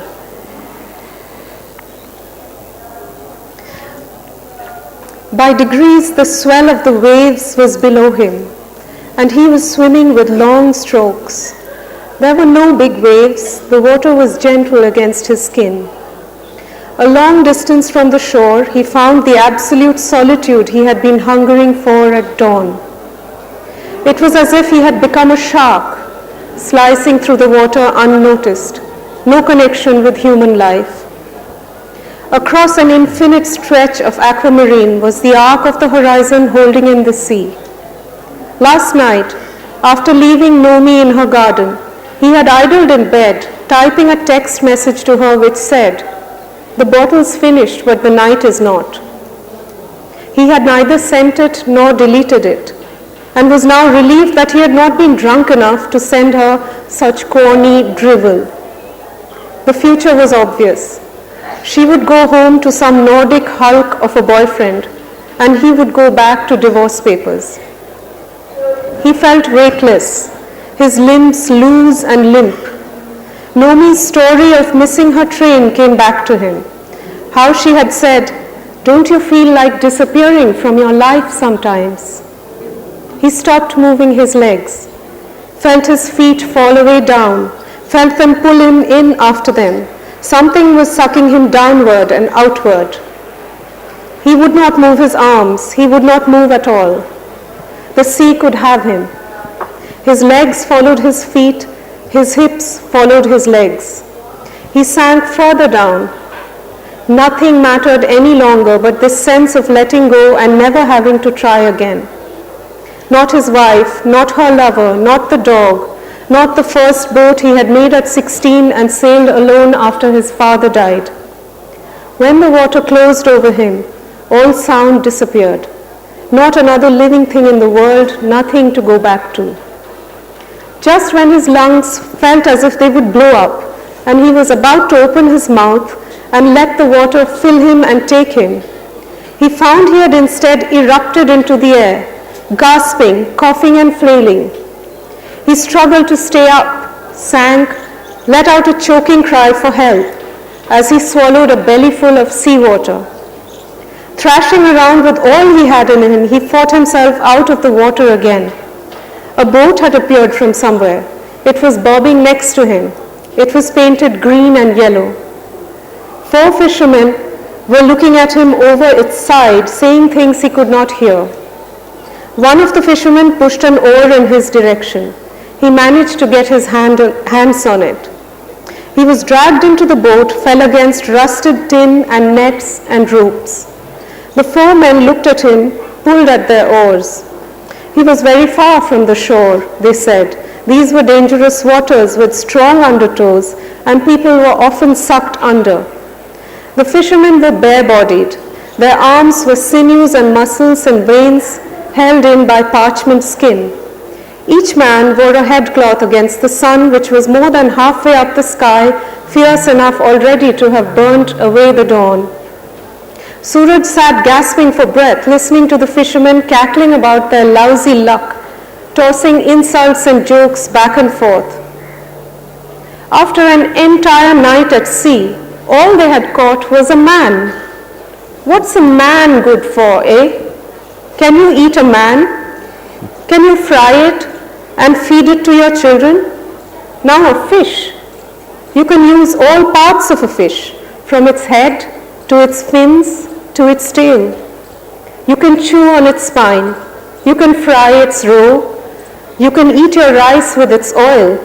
The tiny ones you can eat whole, heads, bones, eyes and all, fried to a salty crunch. Fish can swim and sing and fly. They can even kill men. If not fish, a woman was a better find. If you fish a woman out of the water, you can lay her, or sell her, or set her to work. But what use is a man? If you had netted a man, you might as well throw him back in.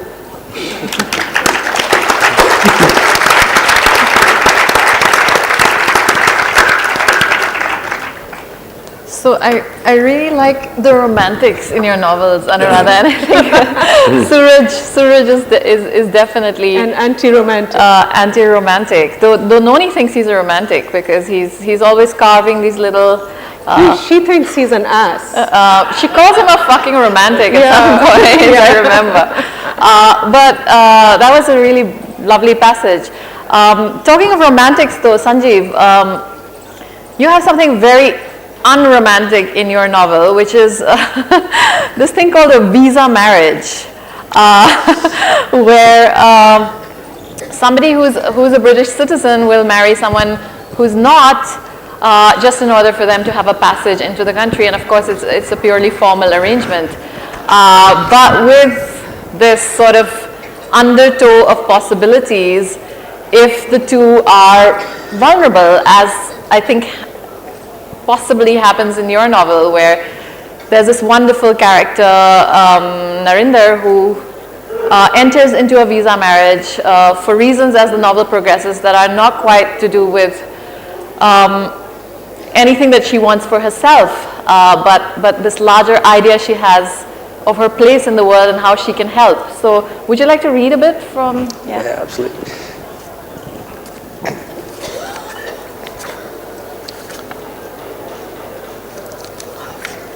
I think we're... So this is from quite early on in the novel, and it concerns Randeep and Narinder, who are engaged in a visa marriage, as Anjum said.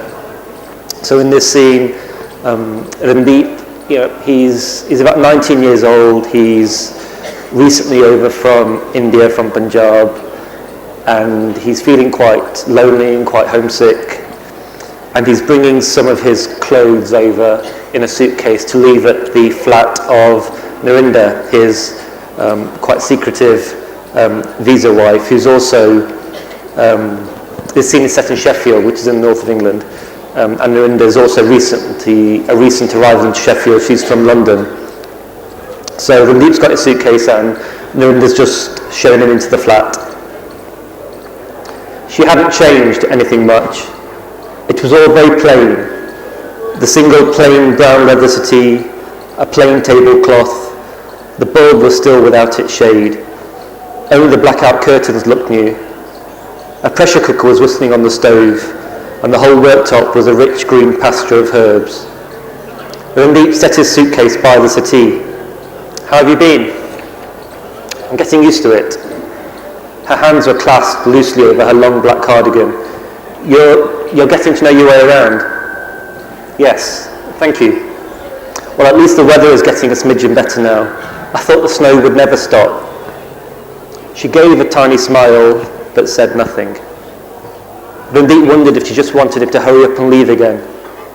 He knelt before his case and thumbed the silver dials until the thing snapped open. Well, as I said on the phone, I brought some clothes and things for you to keep here.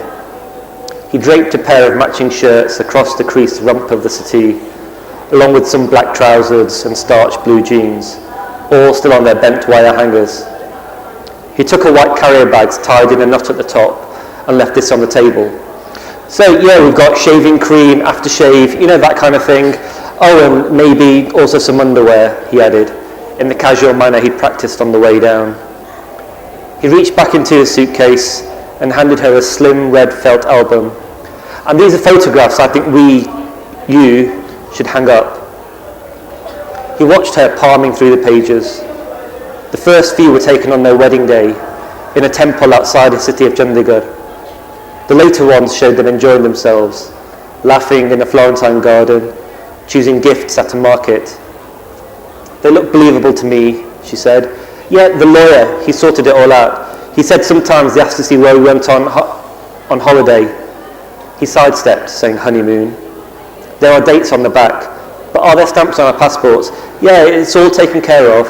I only hope we've got enough. I'm hearing rumours of raids. There was a sort of frozen alarm in her face, which thought it in comprehension. You think this place will be raided? But by who? Oh, it's just people at work talking. No, there's always rumours, but I guess it is better to be prepared. Maybe I should, come and live here, he said, testing the water a little. The shock of the suggestion seemed to force her mouth to open. I wasn't being serious.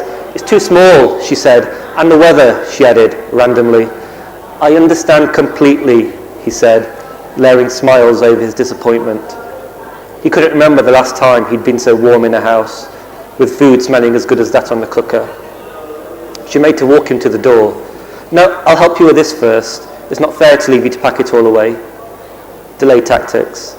She said she'd do it later, that it wasn't a problem. Reluctantly, Randeep followed her down the stairs. As she opened the door, he took the money out of his pocket and handed it to her. Another month, she said. The year will be over before we know it. Yes, he replied, shaking his head, as if amazed how quickly the time was passing, when really it seemed to him that each new week took on the span of an entire age. Thank you. Thank you.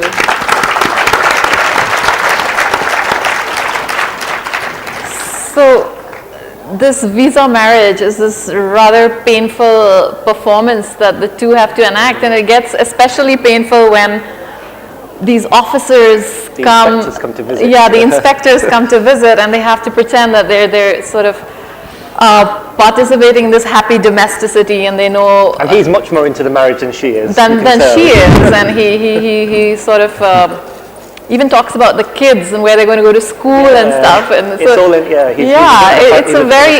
it's incredibly moving scene in the book. But what I thought was interesting, and the part where the inspectors come sort of reinforces it, is that your novel is for the most part set in Britain, and there are these young Punjabi men moving through all of Britain in search of work. I mean, they're traveling all the time, and yet they're not in the country really in any sort of engaged way. They barely see things for their own sake. They never notice a tree or a landscape or any element of the architecture or people. Everything is either obstacle in their path to making it, or it's an enabler, and so they will use it and try to move on. And that to me seemed very stark, the way they sort of don't quite engage with the place that they're in. You're right, they will go anywhere. If they're in Sheffield because they found work in Sheffield, but they'll go to Manchester if there's work there. They'll be shoveling, crap in Cardiff. If wherever there's work, they will go. They'll get in the van and they'll go there. And this is the reason why they can't engage with England, because they don't speak to any white people, and they avoid speaking to any white people because they don't want to talk to anyone that they don't think they can immediately trust, who might shop them to the police, for example.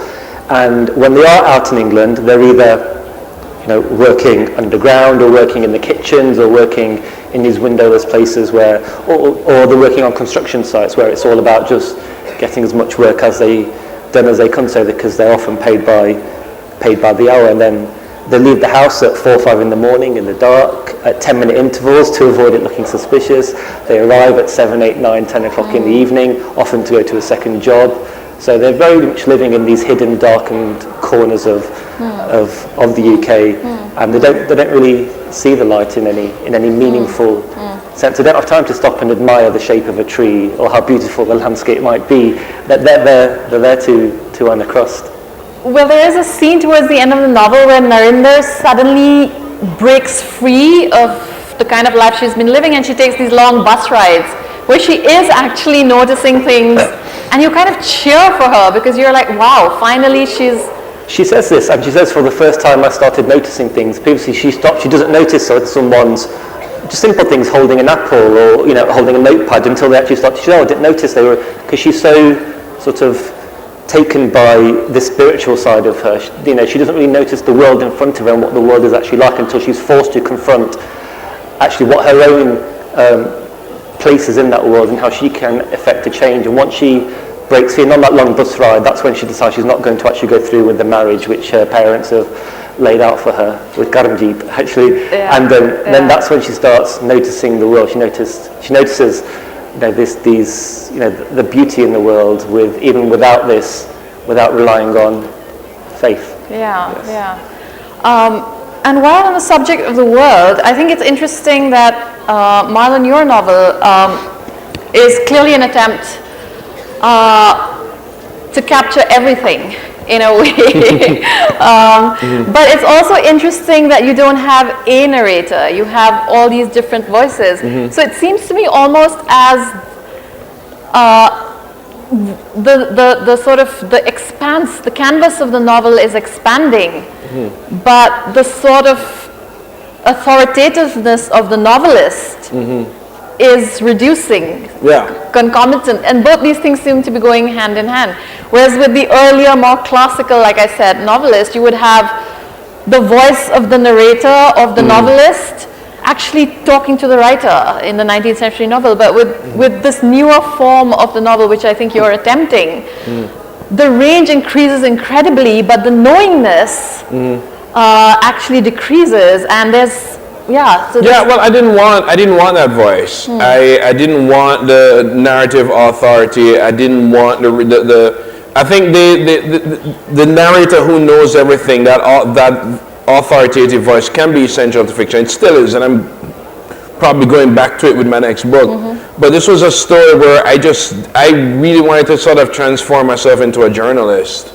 Reporting on interior lives of characters, and the one voice that I did not want in it was mine. I just thought, certainly for this novel, this was the kind of book where I could throw it to the characters to tell the story. And that it's funny because one of the translators of the novel had a very big problem with it because of that. She just thought it was really sloppy editing, that nothing was adding up. I'm like, it's not supposed to add up. It's you have people, a lot of these characters are talking about the very same thing, sometimes the very same scene, and have a very different perception, because even an autobiography is just one person's opinion. So and I wanted that in there, so there would be no finality. Yeah. Do you want to respond? I don't know if it's the same for you, but I find this part of deciding the voice in which the novel will be told to be almost the hardest part of the whole structuring business.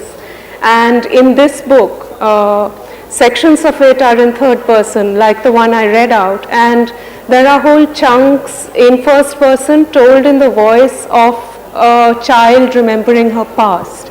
And I found those parts incredibly hard to do, because you have to think of a new language. What would this child notice? How would she speak?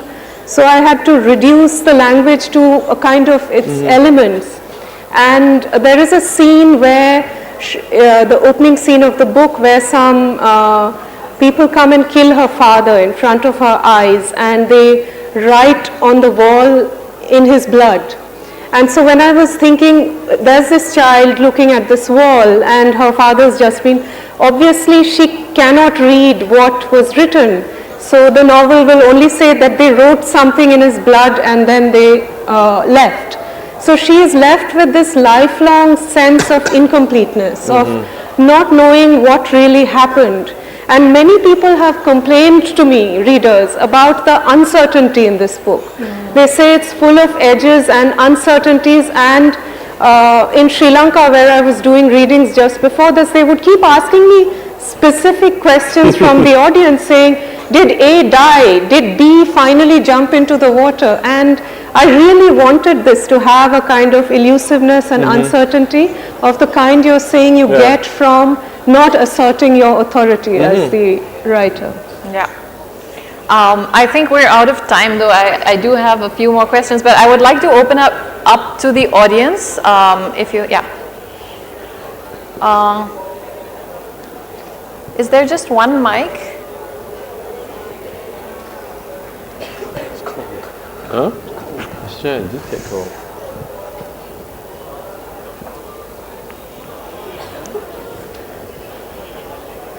Yeah, my question is to Sanjeev.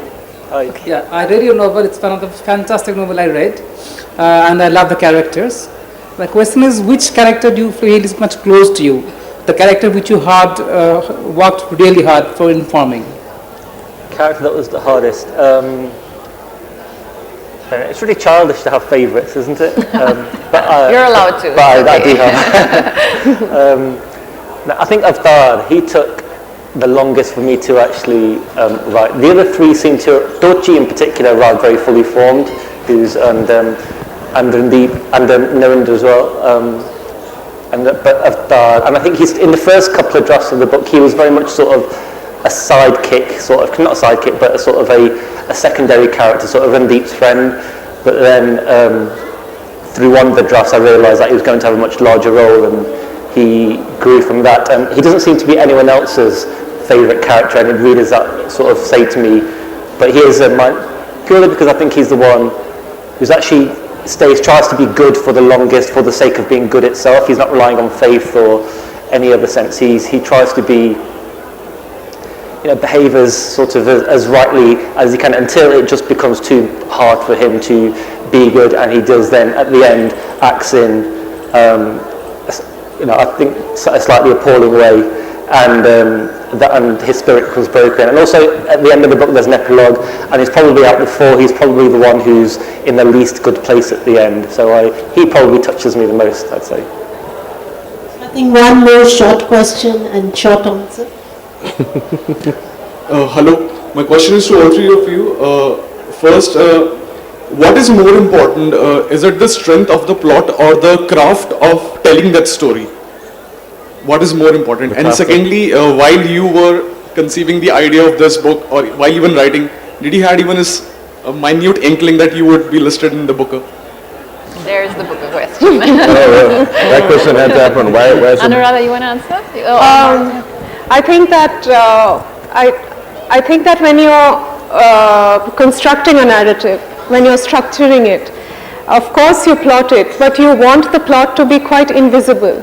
You do not want it to appear a plotted novel, although every novel is plotted. Even the novels in which apparently a set of tiny non-events seem to add up to some luminous meaning. It is a plotted novel, but the plot is not apparent, and that's my ideal kind of novel. Sure, Punji. I do plot almost ad nauseum. I actually draw plot charts on the wall. Yeah. Or I'll have books with just diagrams and so on. I do it out, I spend days on it, and then I totally ignore it. Yeah. I think it just clears my head. Yeah. But I have to leave, human beings surprise us all the time, they disappoint us all the time. So I have to still leave space where those two things can happen with a character. But I usually do it just to clear my head. Yeah, no, I plotted this novel quite heavily at the outset, and then, as Marlon said, the thing that you start off thinking is the plot is the bit of the plot that's going to hold the whole thing together. It's the first thing to go. That's sort of inevitable. And but for me, plot and character are just inextricable. As Henry James said, plot is character in action, and there's something I hold quite fast to. Mm-hmm. I think you really need, even if you're writing a novel of ideas, you need a strong narrative thread, which over and above and below, there will be all these ideas with a narrative thread to loop the reader, to lead the reader along, to discover all the bigger things in the book. Mm-hmm. So you don't end up writing an essay. Thank you so much, Sanjeev, Marlon, Anuradha. This was the Booker Bookshelf. So thank you, and a big round of applause for Sanjeev, Marlon, Anuradha, and Anjum. Lovely session, very nice. Thank you so very much for being here.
you have the book to sign, the writers will be going at the back. We have the author signing area, so they'll be coming there. You can get your books signed there.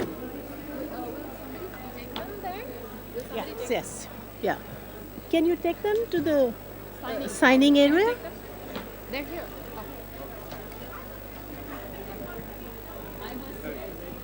Dismiss.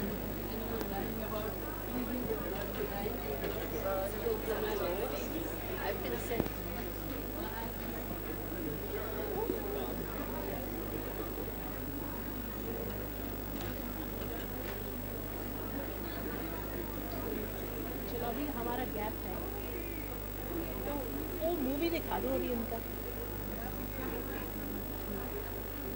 मैं भूल गई थी मेरे को पता क्या भूल जाता है this session is sponsored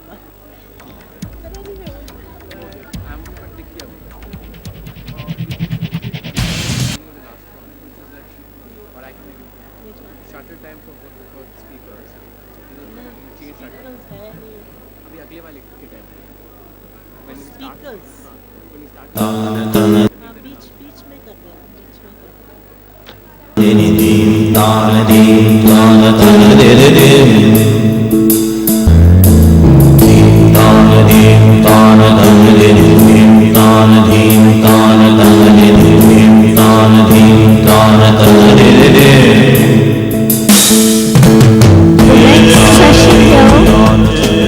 The next session here will be at 5:15, so we have like a tea break.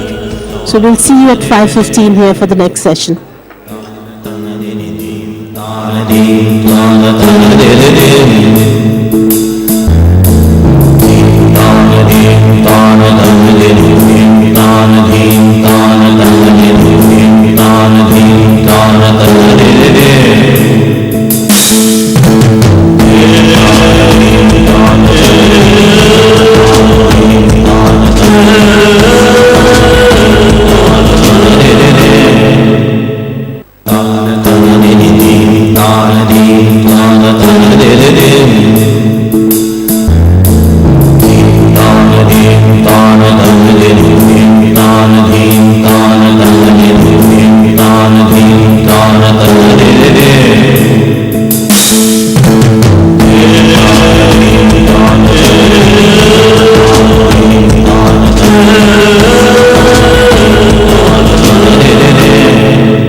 The Jaipur Literature Festival is the world's largest free festival of its kind. With daily interactive sessions, lively debate and dialogue, and international music performances every night, it's no wonder the festival attracts nearly 270,000 visitors a year. Since its inception in 2008, JLF has gone international with festivals along the banks of the London Thames and across the pond in Boulder, Colorado. Jaipur Bookmark is an international B2B event for the publishing industry. It runs parallel with the Z Jaipur Literature Festival. Teamwork also promotes the best in Indian theatre through the Mahindra Excellence in Theatre Awards, the only national platform that celebrates all the aspects of the craft from across India. The Going Solo International Theatre Festival is the first of its kind in India, bringing together award-winning single-actor performances from across the globe. While international touring productions such as Bollywood Extravaganza and Bollywood Love Story, a musical, have sold out shows across Europe, Egypt and Russia. Sounds of Freedom, the name says it all. A musical celebration of freedom of expression through workshops and outreach programs, Sounds of Freedom culminates in a live concert broadcast on television and online. The sacred celebrates the spiritual through music, movement and poetry. Teamwork Arts also produces numerous international festivals. These festivals showcase the best that Indian arts and culture has to offer. Teamwork's major nationwide festival is Delhi Live, a weekend carnival in the nation's capital. Teamwork Arts and Capital Jazz present the Jazz Utsav. This is the definitive jazz festival featuring the best of talent from India and abroad. For the young and the young at heart, the Ishara International Puppet Theatre Festival brings local and international performances to audiences across several Indian cities. While the Multi-City Kahani Festival features interactive storytelling sessions and workshops championing the power of imagination. Teamwork Arts, celebrating the arts. For more information, visit www.teamworkarts.com or follow us on Facebook and Twitter.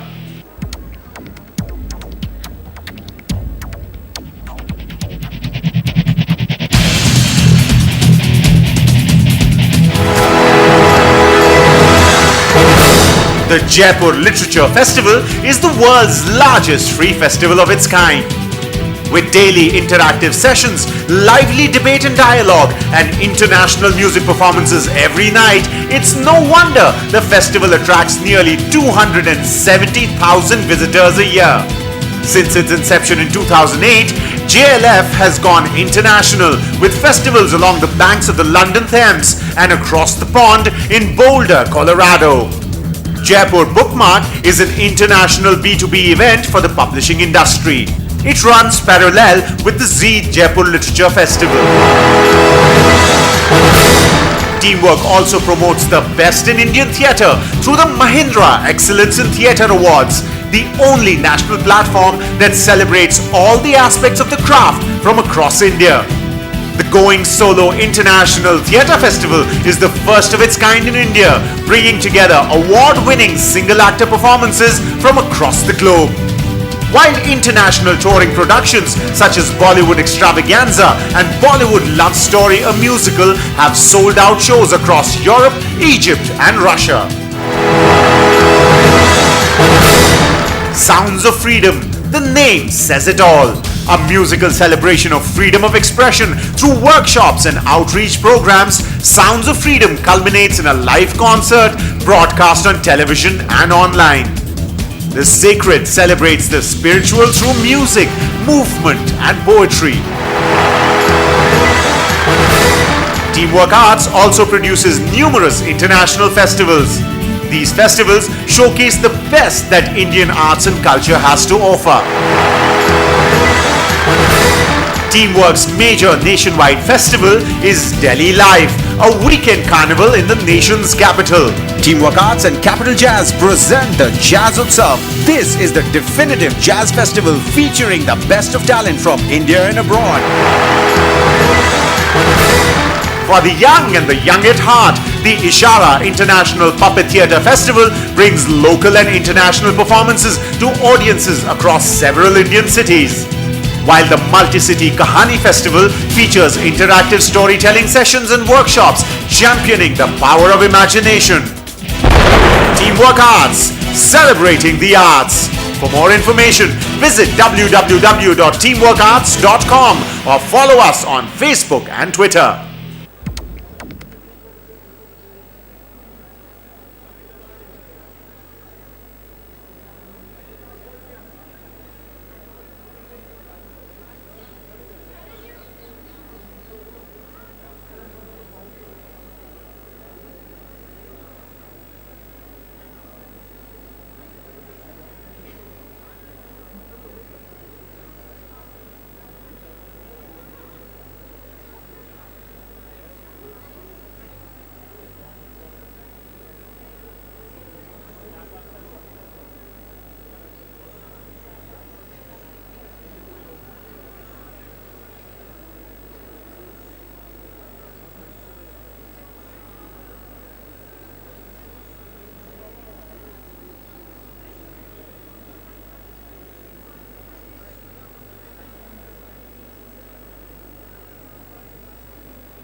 Ladies and gentlemen, we should start in another 5 minutes. Our speakers, Christina Lamb and Jonathan Shaineen, should be here in another 5 minutes.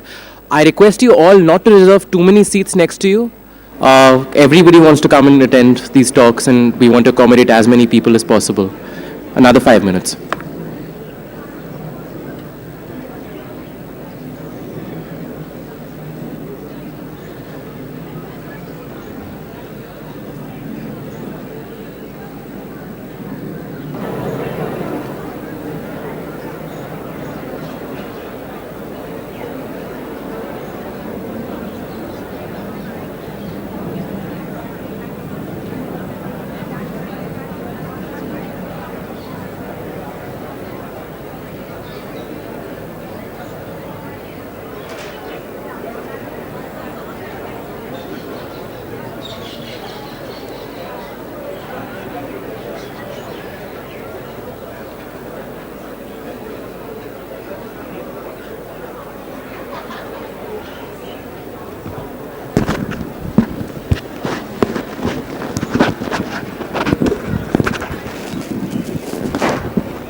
Shall we start now? Is it 5:15 or I can wait for a minute? It's 5:15? Okay. All right. Authors are here. You know, as always, they are very punctual. They are always here. So we have our last session for the day, Farewell Kabul, From Afghanistan to a More Dangerous World. We have Christina Lamb. She will be introduced by Jonathan Shaineen. Christina and Jonathan. Yeah, please welcome them on stage.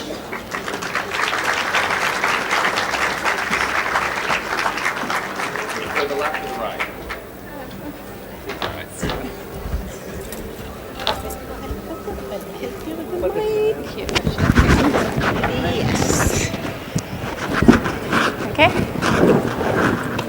That's fine.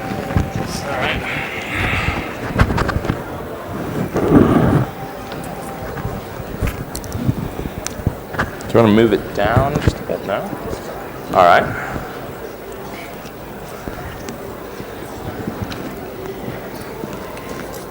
All right, good afternoon. Welcome to Jaipur. I hope everyone is not exhausted already at the end of the first day as we close things out. My name is Jonathan Shaineen. I'm very happy to be here with Christina Lamb to talk about Afghanistan. Christina is the chief foreign correspondent of the Sunday Times in London. Has been named 5 times Foreign Correspondent of the Year at the British Press Awards, and is the author of 7 books, including Waiting for Allah, a book about Pakistan, published in 1991. She was co-writer of Malala Yousafzai's memoir, I Am Malala, and today I think we will largely be talking about Farewell Kabul, From Afghanistan to a More Dangerous World. So without further ado, let me ask Christina to begin by talking about how you first came to Afghanistan, which you said was in 1987, is that right? Yeah, it seems like an awfully long time ago, when I was very young at the time. It actually has to do with India in a strange way. I came to India when I was a student and travelled across India and fell in love with it. So after I left university, I worked as an intern at the Financial Times. And one day, the foreign editor was supposed to be going to a lunch of South Asian politicians, and last minute, he couldn't go. So he said to me, "You're always going on about India, why don't you go?" So I went to this lunch, and I sat next to somebody who was Secretary General of the Pakistan People's Party, which was Benazir Bhutto's party. And he said to me, "Would you like to interview Benazir?" So, of course, I said yes. So he arranged for me to go and interview her, and at that time she was living in exile in London, in the Barbican Centre. So I went to go and do this interview, and the day that I went, she'd just announced her engagement to Asif Ali Zardari. So the apartment was absolutely full of bouquets of flowers. Festive atmosphere. And we got on very well. Benazir Bhutto was very good at charming foreign correspondents, particularly men, I think, but also women, because actually they were her main weapon at that time. She couldn't be written about in the Pakistani media, so she needed foreign press to write about her. And actually, strangely, the Pakistani media could reprint the foreign press things. So anyway, she then went back to Pakistan. I went to work for a TV company in the Midlands in England, in Birmingham, as a very lowly trainee. And one day I came home from work and there was this most beautiful invitation on my doormat. It was the most exquisite invitation I had ever seen, all in gold, and it was to her wedding in Pakistan. So, of course, I went, and it was the first time I'd ever been to Pakistan, and it was an incredible introduction. People here will know that South Asian weddings go on for a very long time and are very colourful and big. And it was my first experience of one of those, and being Benazir, it was particularly big and spectacular. But also every night after all the kind of commemorative events, there would then be a gathering in her house in Karachi, 70 Clifton, of all her political colleagues to talk about how to try and get rid of Pakistan's military dictator, General Zia. So I was absolutely fascinated because these people were all telling me stories about being tortured and tear gassed and imprisoned, and the most dangerous thing I'd ever had to deal with was sort of finding my way home if I'd missed the last train in London. So I just was amazed by what was happening there. And they were not worried about you being there. They were perfectly happy for you just to sit there and listen to them talk and plot. And no, they were very happy to tell the stories. So when I got back to England, I thought, I don't want to go back to covering local news in Birmingham. I want to go to Pakistan, where Benazir is trying to get rid of the military dictator. So I went to talk to foreign editors, and they all said, we're not interested in Pakistan. General Zia's been there 11 years. Nothing's going to change.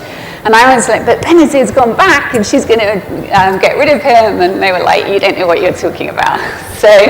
But they said to me, we are interested in Afghanistan, which is where the Russians were at the time. And so I said, okay, I will go and cover Afghanistan. So I set off to Pakistan. In fact, the last story I ever did for British television was a man who turned his car back to front, so it looked like it was going forwards when it was going backwards. I don't think I was a great loss to British TV. And so I set off to Peshawar, and that's how I started reporting Afghanistan. And when did you first cross over from Peshawar into, I wanted to ask you what it was like then. So, the Soviets have come in, and there was this massive CIA, Saudi-funded program channeling money through the ISI to fight the Soviets. And we all know that, that seemed for a while like a great victory and has seemed less so more recently. But can you talk a bit about being there at that time and what you saw on the ground in the late 1980s? Yeah. Well, I was very young. I was only 21. I was very naive, and it was an amazing introduction to being a foreign correspondent. Actually, I had no idea what foreign correspondents did or anything, and there were 7 different resistance parties fighting in Afghanistan. ISI, Pakistan's military intelligence, had deliberately used the old British divide and rule policy to create a lot of different groups so that they could control them. And so I thought, okay, there are 7 groups, I will go and interview each group. In fact, actually, most journalists didn't do that. They just went to the most important groups, and the ones in particular, there were 2 that used to get journalists into Afghanistan a lot, which is what everybody wanted to do. So I went to all of them, and the smallest group of all was a group run by somebody called Professor Mujahidi, and the spokesman for that group was somebody called Hamid Karzai. And he was delighted to have a foreign correspondent come to talk to him because not many did. And he was a real Anglophile. He'd studied in Simla in India, and he had absolutely loved Somerset Maugham stories and Tennyson poetry and Cadbury's chocolate. And so he was very happy to talk. And he said to me, if you want to understand Afghanistan, you need to understand the tribes of Afghanistan from the south. Come with me to my house. And so he took me home for dinner, and his house was full of all these tribal elders from Kandahar and Uruzgan and Helmand and Nimruz and places like that. All with fabulous stories about tribal feuds, mostly seemed to involve people killing each other. And actually it made it very clear very quickly that Afghanistan was much more complicated than this black and white sort of thing I'd imagined of Russians against resistance fighters. Just as years later it was much more complicated than Taliban against NATO forces. And then you stayed there until what, I guess the early 1990s, and then you left Pakistan after starting to look into the ISI's funding or financing, or I wonder if you might, I was saying to Christina earlier that she has the rare distinction, I think, of having been deported from Pakistan not once but twice. So I think maybe it would make sense to end this chapter of our conversation with how you came to be deported the first time from Pakistan. Okay. I mean, as I was telling Jonathan, the funny thing is I have been deported twice, and every time I fill in a visa form to Pakistan, it asks, have you ever been deported? And I always put yes twice, and they always still give me a visa. I think they're impressed by your persistence. Maybe they don't believe me, I don't know.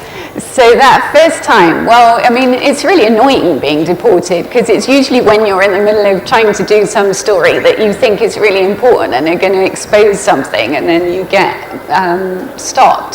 So I had been writing quite a lot about how arms that were sent to the Mujahideen were then ending up being sold to Iran. The Stingers and some of the other weapons, and Pakistan's military involvement in that, which obviously wasn't a highly popular thing to write about among the people that matter in Pakistan. And so I was, deported. I was held for a night and questioned and told that I should leave the country.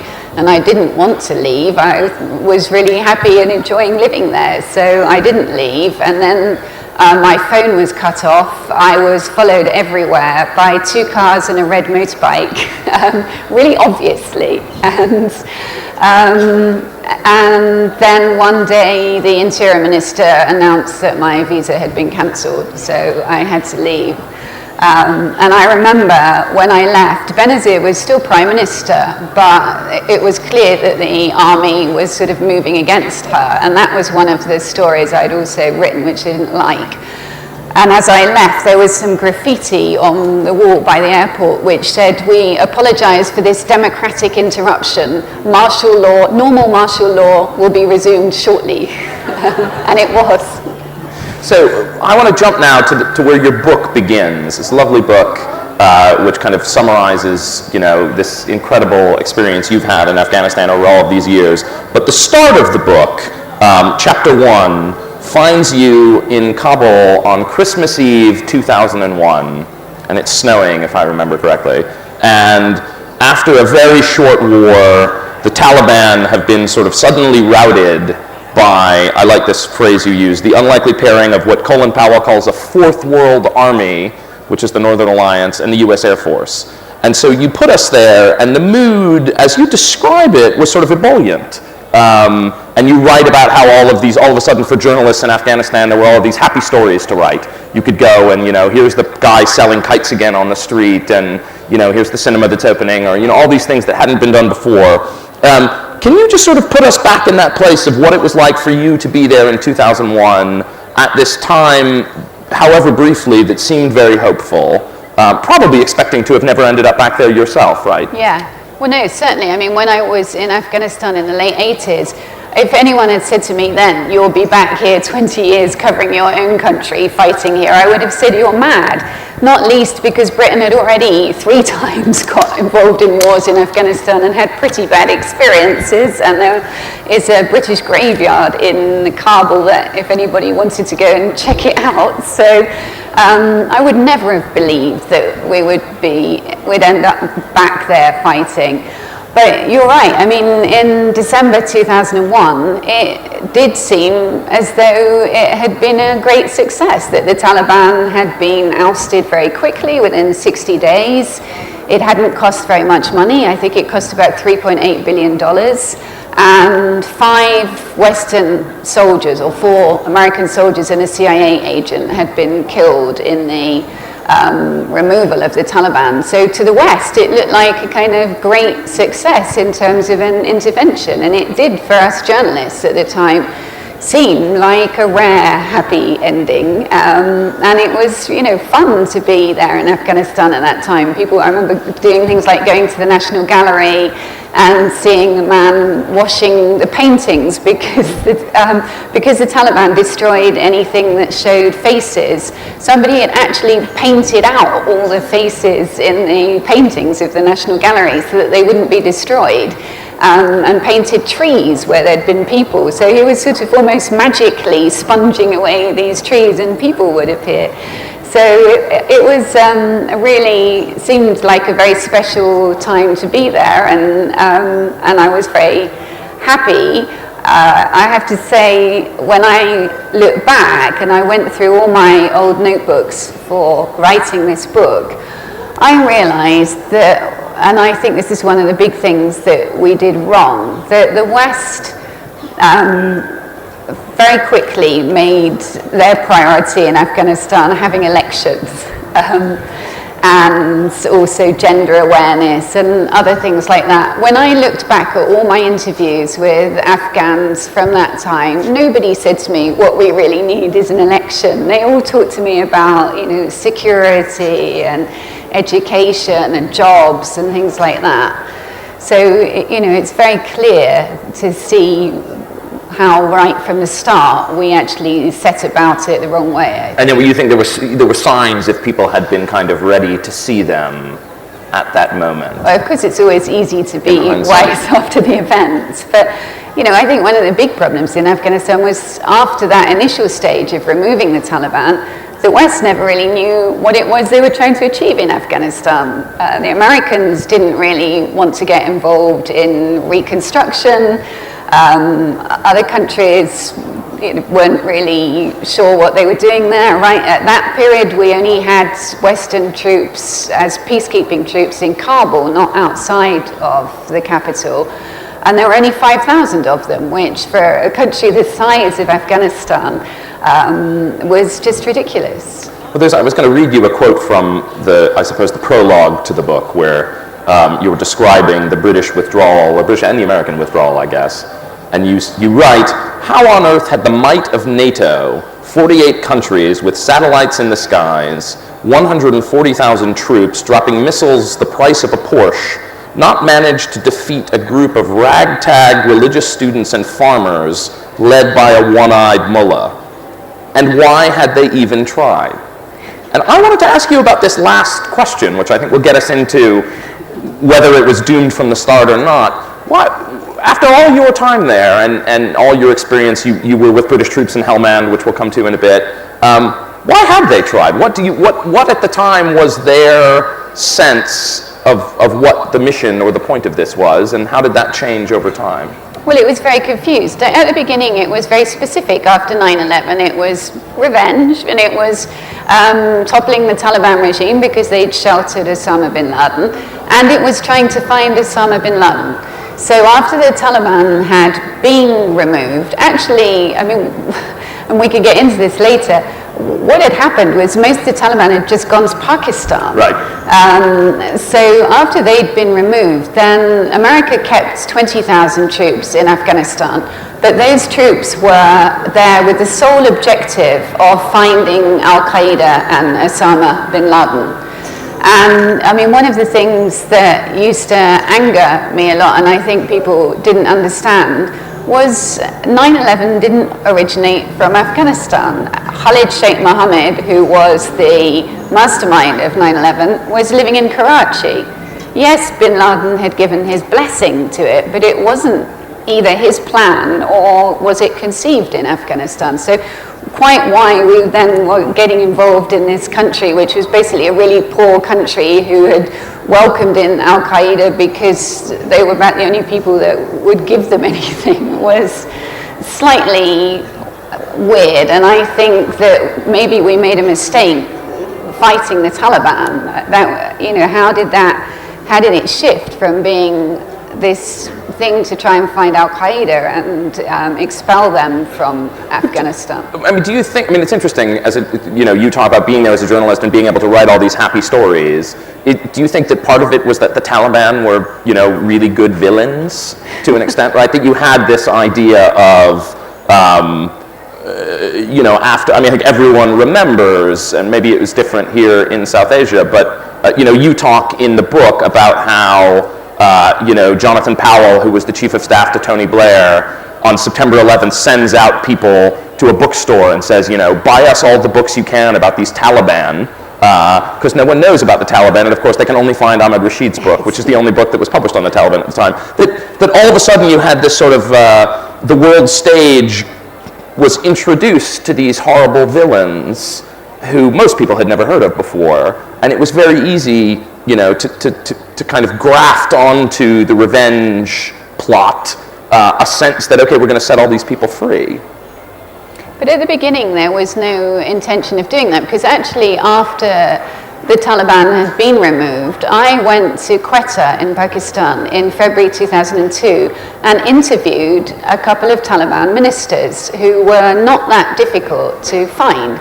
So then when I went to Kabul after that and went to the headquarters of the US forces and did an interview, I said, why are you not doing anything about these Taliban ministers living openly in Pakistan, or reasonably openly? And he said, well, basically we're not interested in the Taliban, they're not our enemy, it's Al-Qaeda. So how that later on suddenly became a fight against the Taliban, I think there are a lot of questions about.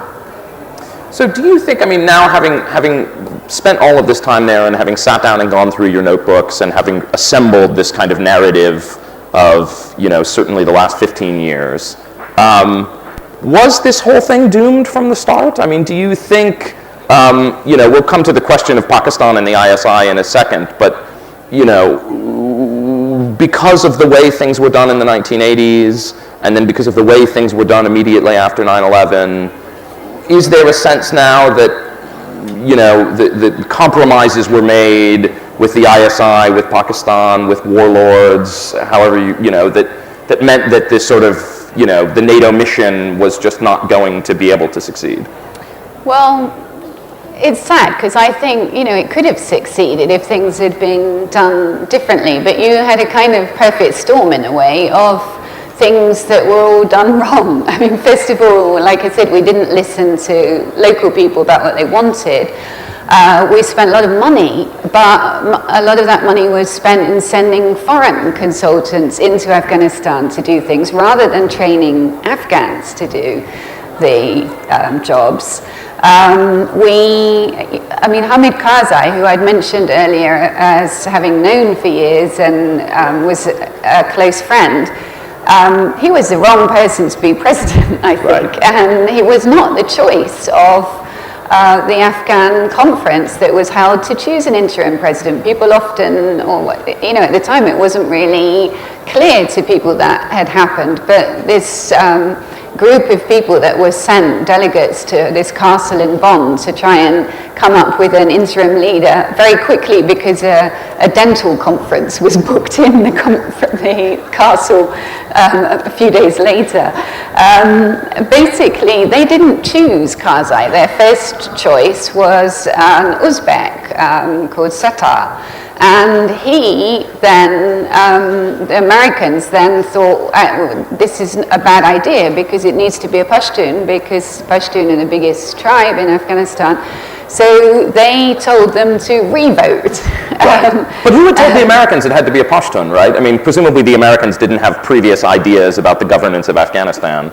That they thought, well, Afghanistan can only be governed by a Pashtun kind of thing. I think, they had gone there with quite a clear idea of who they thought was the right person, to the extent that Hamid Karzai then had gone to Uruzgan with American special forces to try and raise a force against the remaining Taliban in the south of Afghanistan. And the Americans actually arranged for him to speak to the Bonn conference by satellite phone. So, and some of the delegates were quite shocked, because it seemed like they were being told, this is the guy.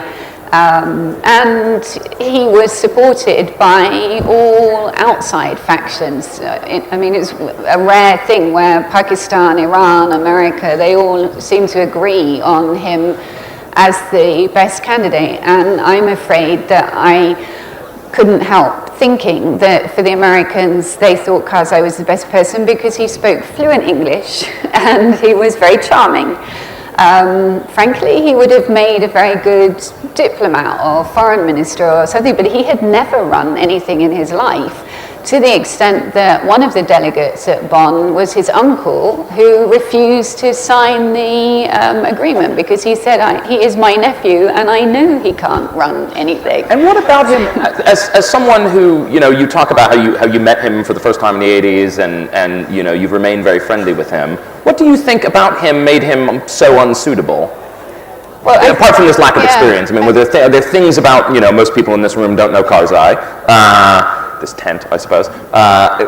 What is his personality like that might make him ill-suited to rebuild a fractured country? Yeah. He wasn't a manager, and you needed somebody that could impose. And he, it was seen as an advantage that he wasn't a warlord, that he didn't have any kind of past background. But actually, he did kind of have past background because he had been a fundraiser for the Taliban, and so he, it's easy to criticize him. I think he lost control. There was a lot of corruption that made it very difficult for NATO troops, because they were then fighting to support a government that was very unpopular with people.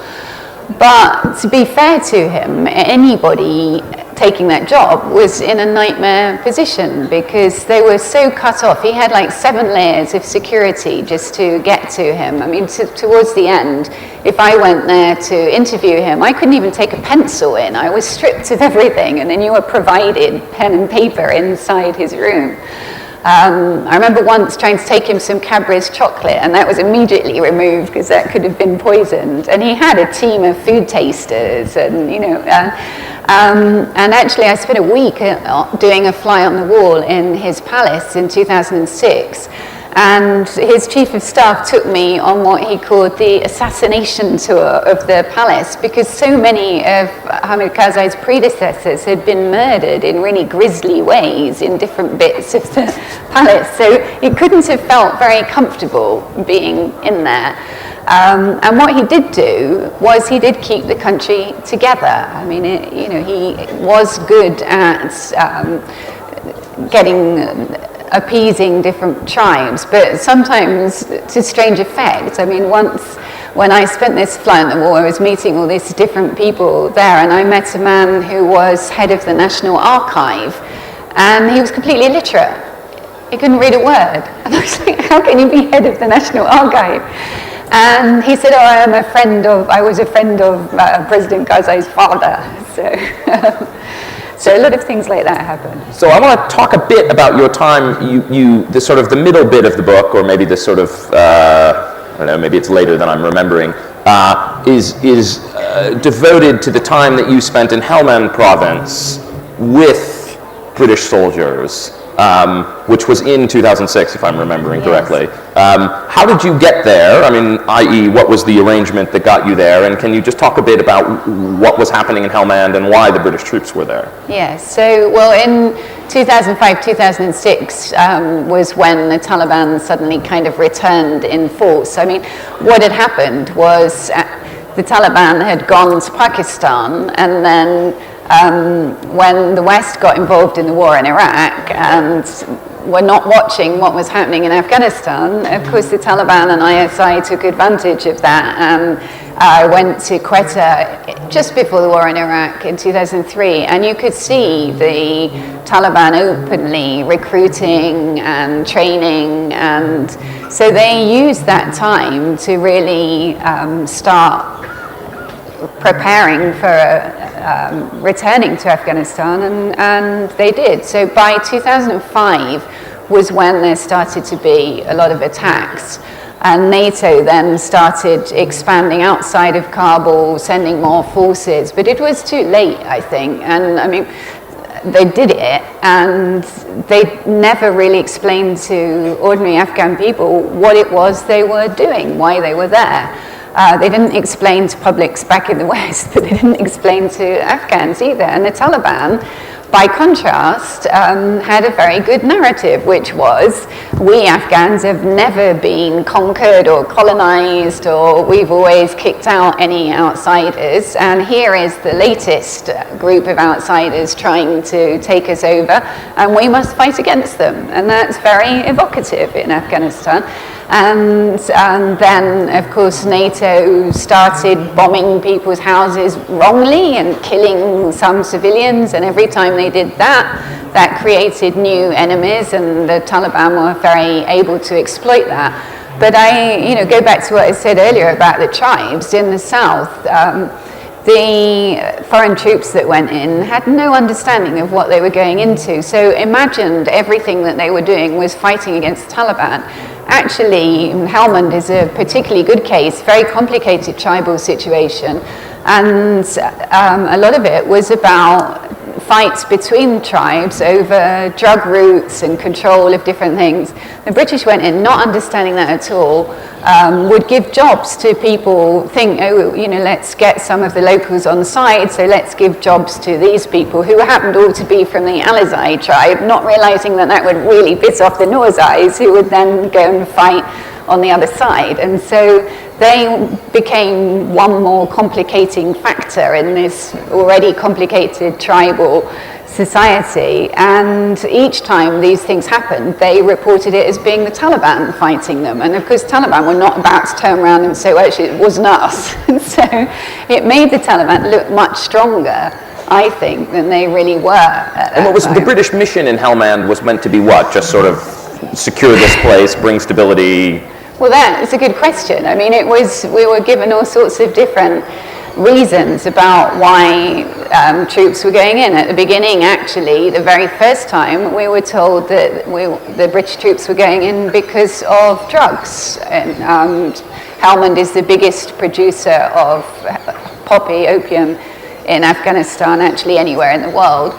And Britain had inadvisedly, in my view, taken responsibility when all the jobs were divided up for dealing with counter-narcotics, which is a huge failure. I mean, last year I think the production was a record 6,500 tons, which is approximately 30 times what it was before the West went into Afghanistan.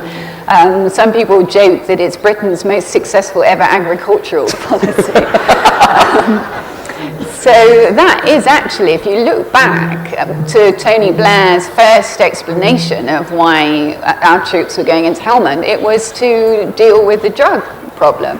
Actually, quickly, it was realized by the people who were sent in to then plan the mission that if you tried to do that, you were going to create a huge number of enemies. So then the mission morphed into being something nobody quite understood, and to the end you had Gordon Brown saying we fight them there so as not to fight them here. But actually the Afghan Taliban have never carried out an attack outside of Afghanistan. So why did we need to be fighting them in Helmand? They weren't part of the global jihad. It was a much more nationalist kind of thing. I want to ask you about Pakistan and for you to tell the story of your meeting with a man who was called Colonel Imam. But let me step back here a second. What I thought reading your book is that, in all of the books, or most of the books, I suppose, that have been written about Afghanistan since 9/11, Pakistan, or more specifically the ISI, is kind of invariably the villain. And anyone who has spent time in either Pakistan or Afghanistan covering this war seems to say, as you do, that all of this money and energy and effort was being poured into Afghanistan, and yet here you have this porous border, and as you just said, the Taliban could go over to Quetta and then could happily come back. So you talk in the book before you leave in 2009 to move to Washington. You're finally able to interview this man who you've been trying to meet for many, many years, who was called Colonel Imam. Can you tell his story? Because I think this is one of the most fascinating things in the book. Okay, well, you see, when 9/11 happened and the Americans said to Pakistan, you're either with us or you're against us, what was Pakistan going to do? I mean, General Musharraf, who was president at the time, wrote in his own memoir, I war-gamed the United States as an adversary and realized we couldn't take them on. So that doesn't really sound like the words of a loyal ally. So Pakistan agrees to support the West in the so-called war on terror, but when I was there straight after 9/11 the following week, and I was in Quetta, it just seemed to me, having covered Pakistan and Afghanistan for years, Pakistan helped create the Taliban. These officers of ISI have been working with these people for decades. They know them really well.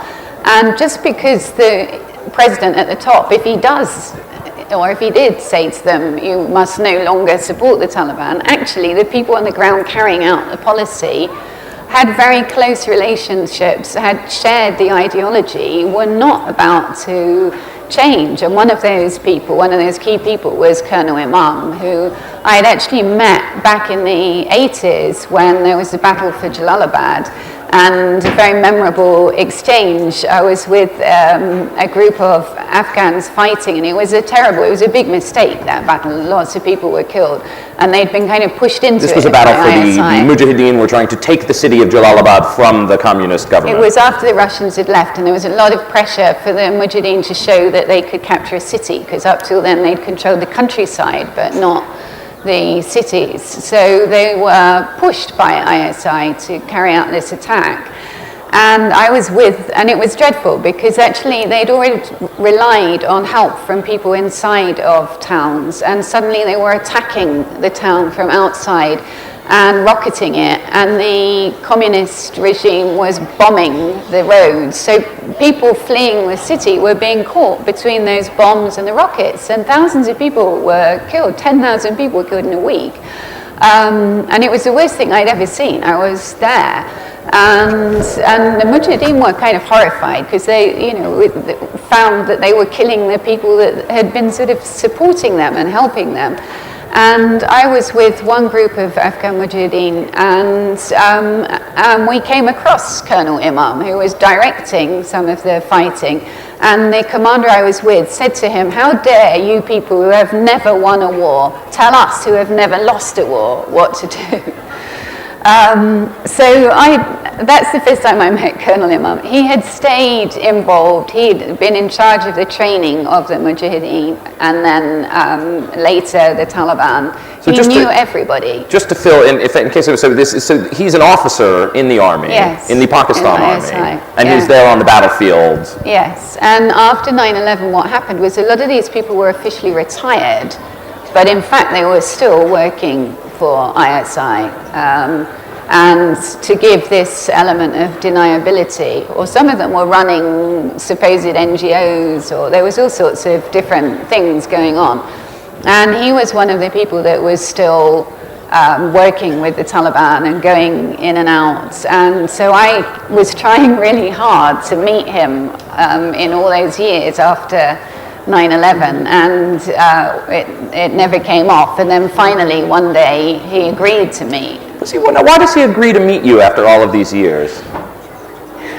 It's a good question. Of course, I was a little bit nervous because I think this was in 2009, and I wasn't sure, you know, these days kidnapping is a big risk for journalists, and I wasn't sure whether it was actually a trap. But he was indeed, I mean, I agreed to do it because we actually met in a hotel in Rawalpindi, a big hotel in a coffee shop, and I thought actually, you know, that's more, it's a public place and it will be fine. And I think he by then, he was very angry because he felt that Pakistan was now no longer supporting the Taliban anymore in the way that they had been, and that he'd been kind of cut off. So I think he really actually wanted to tell the story almost, and he also wanted to make very clear that he felt that the West would abandon Afghanistan just as they had in the 80s, and that Pakistan would be left next door, they couldn't move. This is sort of where I was going with this, because I'm saying, you know, Pakistan is the villain in a lot of these stories about Afghanistan, but then you've met a lot of these people who have, you know, run this operation from the Pakistani side, and they don't seem terribly ashamed or secretive or kind of, right? I mean, it seems to me that there's a sense there that they feel like, well, look, this is just our business. Yeah. Our national interest is, you know, to continue having a hand in what goes on over there. My book's at least as much about Pakistan as Afghanistan, really.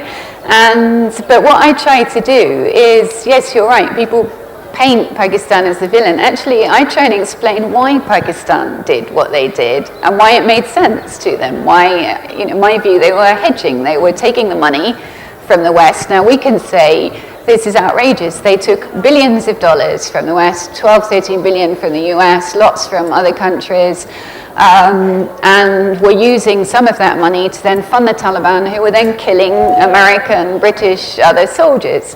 And that's outrageous, and it is.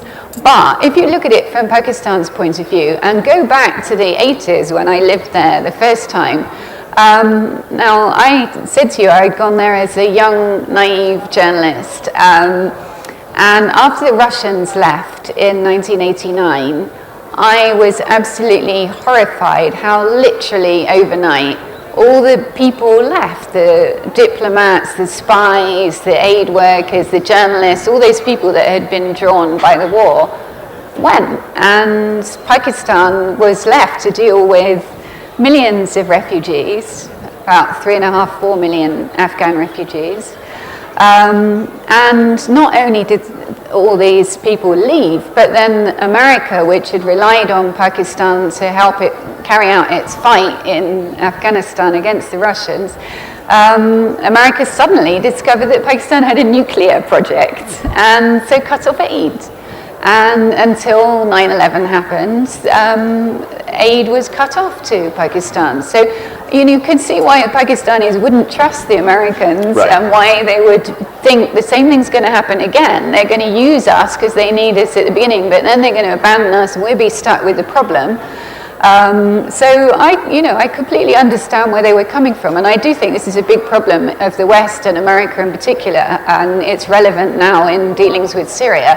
We don't appreciate that other countries have a national interest too, and they might cooperate with us on some particular issue because it serves their purpose for a short time, but actually their overall long-term purpose is something quite different. And I found an interview when I was going through my old notebooks from 1989, after the Russians had left Afghanistan, with General Hamid Gul, who had been Director General of ISI, and he said to me, you in the West think you can use these fundamentalists as cannon fodder and then abandon them, but it will come back to haunt you. Now, at the time, of course, I didn't mean anything oh, this to man, me. this crazy man, he's just blustering. But he was completely right. The West had helped encourage Arabs to go and fight in Afghanistan. CIA had encouraged the use of the word jihad, had published textbooks for children where jihad was part of the learning the alphabet and counting.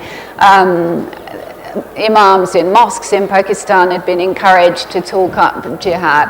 And of course the Arab countries where most of these people would come from, Egypt, Sudan, Morocco, Tunisia, other countries, were very happy to get rid of their troublemakers, and a lot of these people had been convicts. One of those people from Jordan was Zarqawi, who ended up being the founder of Al-Qaeda in Iraq, which morphed into what is today Daesh or Islamic State. So I think an awful lot of these things track back to Afghanistan and to actually what the West did in Afghanistan. So I want to ask you, and we're running out of time, but I have a few more things. In 2009, you left Pakistan, Afghanistan, and you went to Washington. Obama had just become president, and many people here will perhaps remember that in the 2008 presidential campaign, Obama made a big deal of the idea that we took our eye off the ball in Afghanistan, right? There was a sort of Obama administration, Obama campaign narrative that said, Iraq is the bad war, Afghanistan is the good war, and, if it wasn't for this Iraq silliness, Afghanistan would be great.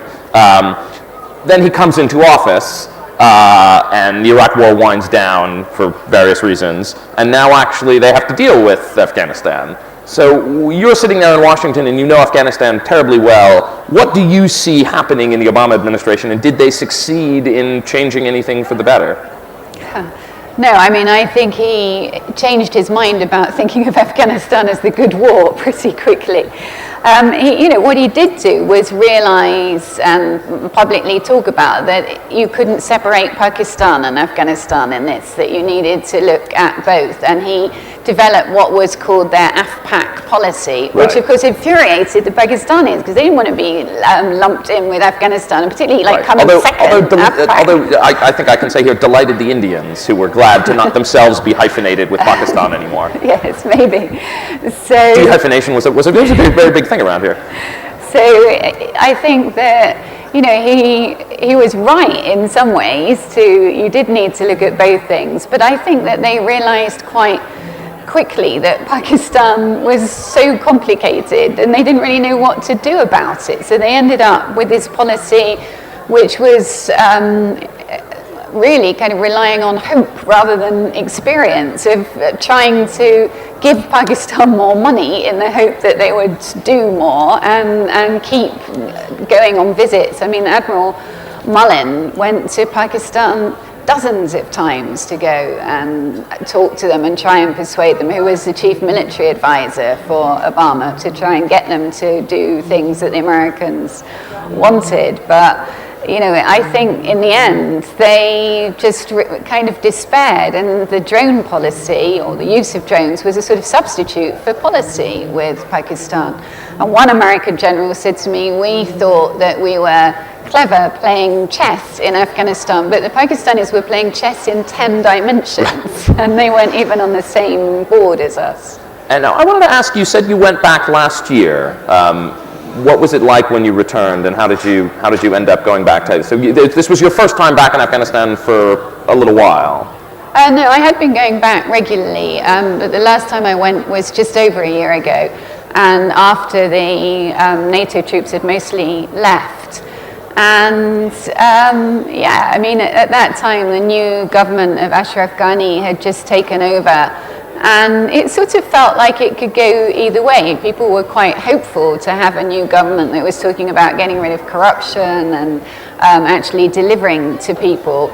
Of course, he took power. This is the irony. I talked earlier on about elections not being the priority of anybody in Afghanistan. Look at the complete irony that the last elections in Afghanistan, which cost the West more than $200 million to hold, the results of those elections were never made public because it was too complicated and awkward, and both sides were accusing each other of fraud. So a deal was done instead. So, you just think, what on earth was the point? And doing deals is the Afghan way of doing things historically. So we ended up with a government of really two rivals, of Ashraf Ghani and Abdullah. And actually, although they seem to get on quite well, the two of them, the people around them don't get on at all. And it's made it very difficult to do anything. It took them almost a year to form a cabinet. So it's, the situation has deteriorated a lot more quickly than I thought it would. And the Taliban have moved into places that I never thought that they would get into so quickly in the north. And we've also seen the spread in the east around Jalalabad of Daesh. And you might have seen the awful killings yesterday of the Tolo TV journalists, producers. 7 Afghan journalists were killed in Kabul.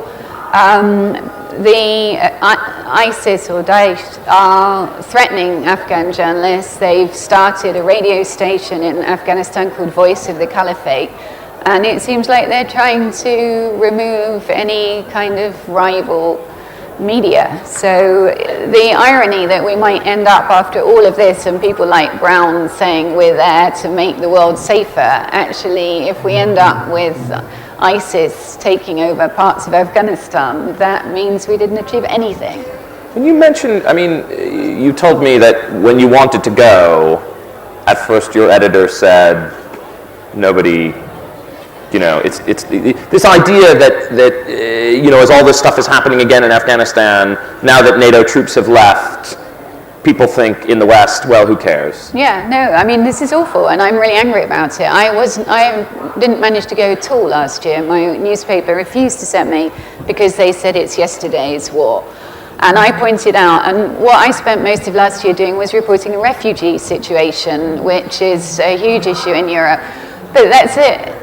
The result of these unresolved wars, or wars that we've created in other places, and the second biggest refugee community after the Syrians are Afghans. Why are Afghans leaving Afghanistan if the war is over, as was declared by Obama and Cameron? And if the situation's so good. It's actually funny because when NATO people talk about achievements in Afghanistan, apart from health and education, which has improved a lot, they often talk about the spread of communications and that there are now 19 million mobile phones in Afghanistan. And I always think that's a stupid thing to say, that why nobody thought we were going into Afghanistan to spread the joys of Vodafone. But actually, having said that, I then, on this last trip, I went to Samagand in the north, which is one of the poorest provinces, and I was in a really remote village. And I was sitting with these tribal elders, and suddenly a phone rang. And so this guy held up his phone. And I said, how many of you have got phones? And absolutely all of them held up their phone, this long line of long-bearded tribal elders. And then one of them said to me, and we're on Facebook too. So I said, well, who do you Facebook? And they said, our wives. But actually, they then explained to me that it has a huge impact on their life because they're subsistence farmers, they grow wheat.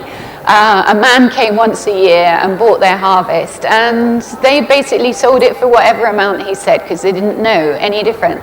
Now they can phone the market in Mazar-e Sharif and say, what is the wheat price? So they can then argue for a better price.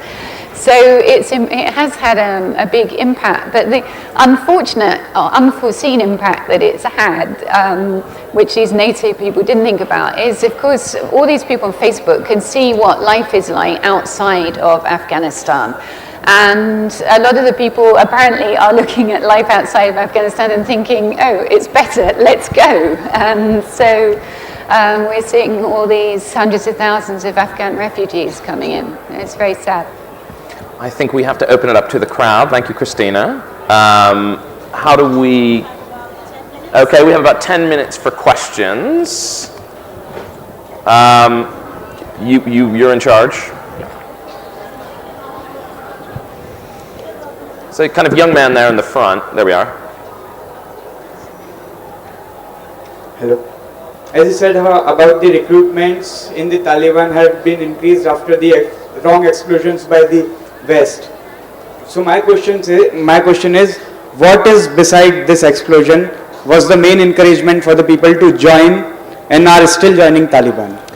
That's a good question, and that goes back to when I talked about the West didn't really have the right priorities maybe in Afghanistan. So the single biggest problem really for Afghans today is unemployment. It's a very young population, 70% under 30. Most of those people don't have jobs. We've sent a lot of people to primary school, but actually half the children in Afghanistan today still never set foot in a school. But it's no point going to school anyway if at the end of it there's no work. And so if you go into any village in Afghanistan, there are loads of people just sitting around with nothing to do. So what are they going to do? They're going to join the Taliban if somebody comes along and offers them money to do that, or they might go and grow poppy. And now in the East, Daesh is offering $700 a month, which is a huge amount. I mean, the Afghan army pays $300 when it pays. So I think that is the main reason that people are joining. Not that there's any great love for the Taliban, but also the other thing that has happened in Kunduz, which fell in September, which surprised people because it was a northern city, although it has a quite a big Pashtun population, but why did that fall? When I talked to people there afterwards, they said actually it was very easy for the Taliban to take Kunduz because people were so fed up with the Afghan police because they were bribing people and abusing people. I mean, I don't know how valid these polls are, but supposedly the average Afghan spends 1 month of his yearly or her yearly salary on bribes. So that's a huge amount.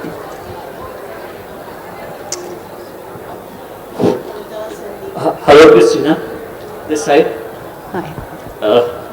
Christina, I'm Mukesh Kaushik. I'm also a defense correspondent from Newswire Service, though not a war correspondent like you, since I'm still waiting for a war to happen, which is not happening thanks to our leadership. My question to you My question to you, since you are a Pakistan expert, can you shed some light, your views about the bold initiatives Prime Minister Narendra Modi is taking with Pakistan, his UFA misunderstanding with Nawaz Sharif, so far talks in Paris, and surprise stopover in Lahore. In what way it will go? Yeah. Can you tell me frankly your mind, since I can assure you that you will be never deported from India? Thank you. Well, I wish I could answer that question, because that, of course, is the key to a lot of the problems in Pakistan today. If Pakistan didn't have this huge problem with its neighbor, or perceived problem, it wouldn't need a 600,000 strong army and all these nuclear weapons and everything that it spends a huge amount of its budget on. And the army wouldn't be as powerful as it is there. But, I mean, that's a reason, of course, why some people in Pakistan's military might not want peace with India. So I was happy to see Narendra Modi's visit to Lahore. I thought it was a good thing. Any talks are good, always.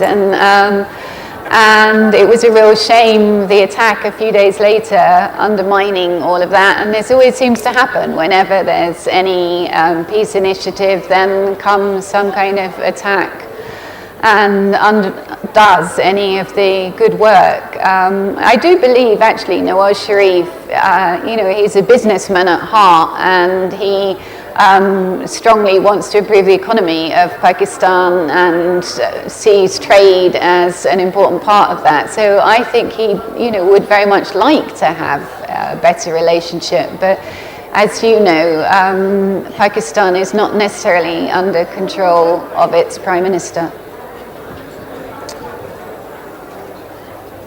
I ask this question to you because you command so much respect in journalist circles all over the world. My question to you is, Afghanistan was made the battlefield of the bipolar world. The Western media is almost always seen speaking about consequences of wars, long fought to counter extremist forces, and mostly their own victimization. Why won't they talk about the Western hand in sourcing such extremism more openly, honestly, and at length? Well, I mean, that's what I'm trying to talk about. So, because I think, you know, we did start this and we do have to take responsibility for what we've done. And, you know, I think if you read my book, Farewell Kabul, no one really comes out well from it, sadly. I mean, on all sides, there were problems, whether it was the Afghan government, whether it was Western aid or Western military, and neighboring countries. But I think, you know, there's important lessons to be learned from Afghanistan, and particularly as we start, you know, getting involved yet again in Syria. And that I don't take from Afghanistan, I also covered Iraq and Libya, I don't take from those that we shouldn't intervene in those places, but that it is really important to have a long-term plan and to actually have some some understanding why you're doing it and some political plan for the end of it. And we didn't have in any of those places. So I get very concerned now to see bombing of Syria and bombing again with partners who may want some different thing at the end of the day. But we don't seem to have learnt those lessons, and I find that quite astonishing after all that we've done. Actually, although I'm passionate about Afghanistan, I'm really worried about the future, and we haven't talked about this, but particularly worried about the situation of women, because we made a lot of promises when we got rid of the Taliban, and we told women in Afghanistan that they would now be free and they would be able to do what they liked, and they were encouraged to run for office and to go and speak on international conferences. A lot of those women today are living in fear of their lives or have been killed, and I think the West should be doing more to protect them, and that's one of the reasons I think that it's really important the media keep going there and covering it, because we should remind people of that and remind people of the plight that women are in. So, I mean, just to complete that point, I said that although I care a lot about Afghanistan, I don't think it's the worst of these situations. I think it actually could still kind of go either way. Libya is the one I find really difficult to understand. I mean, Libya is a small country, 4 million people, with lots of wealth from oil. And the West, you know, helped get rid of Gaddafi and then just left it. And anybody going there a couple of years ago, it was absolutely predictable what was going to happen. I was in Tripoli, there were militias driving around with guns on the back of their vehicles, taking over ministries anytime they wanted more money. It was quite clear that the country was going to just dissolve into chaos, and yet the West just turned a blind eye until it was too late. And yet, if they'd stayed committed to Libya after getting rid of Gaddafi and helped it, because I don't think you cannot expect a country, whether it's Iraq, Libya, or Afghanistan, that's been under dictatorship or a repressive regime for years, to be able to suddenly come up with some kind of democratic or government overnight without any help. So I think we have time for one last question. You pick. You pick. Oh, I suppose that woman there in the front.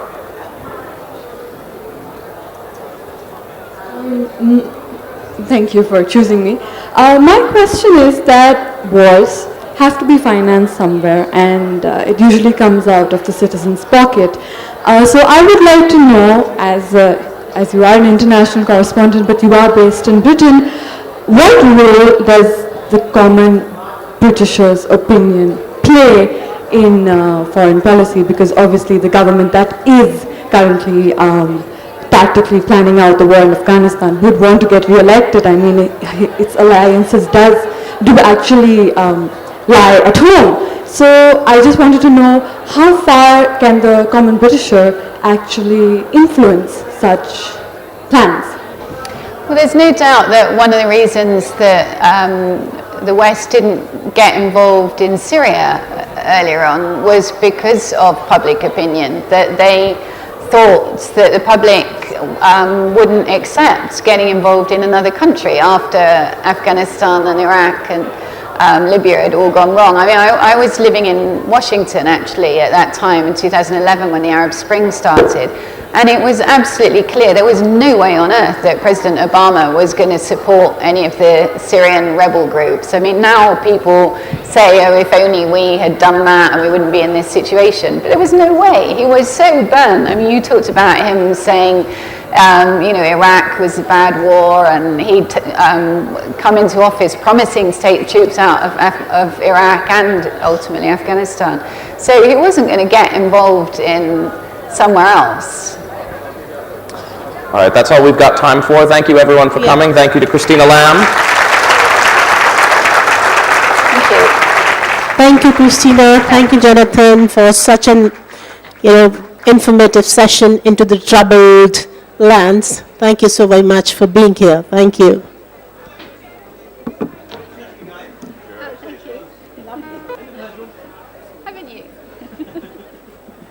Hello, William. How are you? This is ballerina.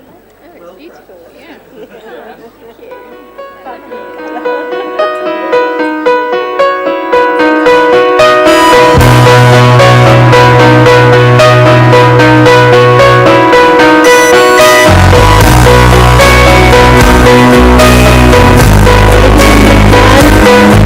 With this, we come to the end of our sessions for today.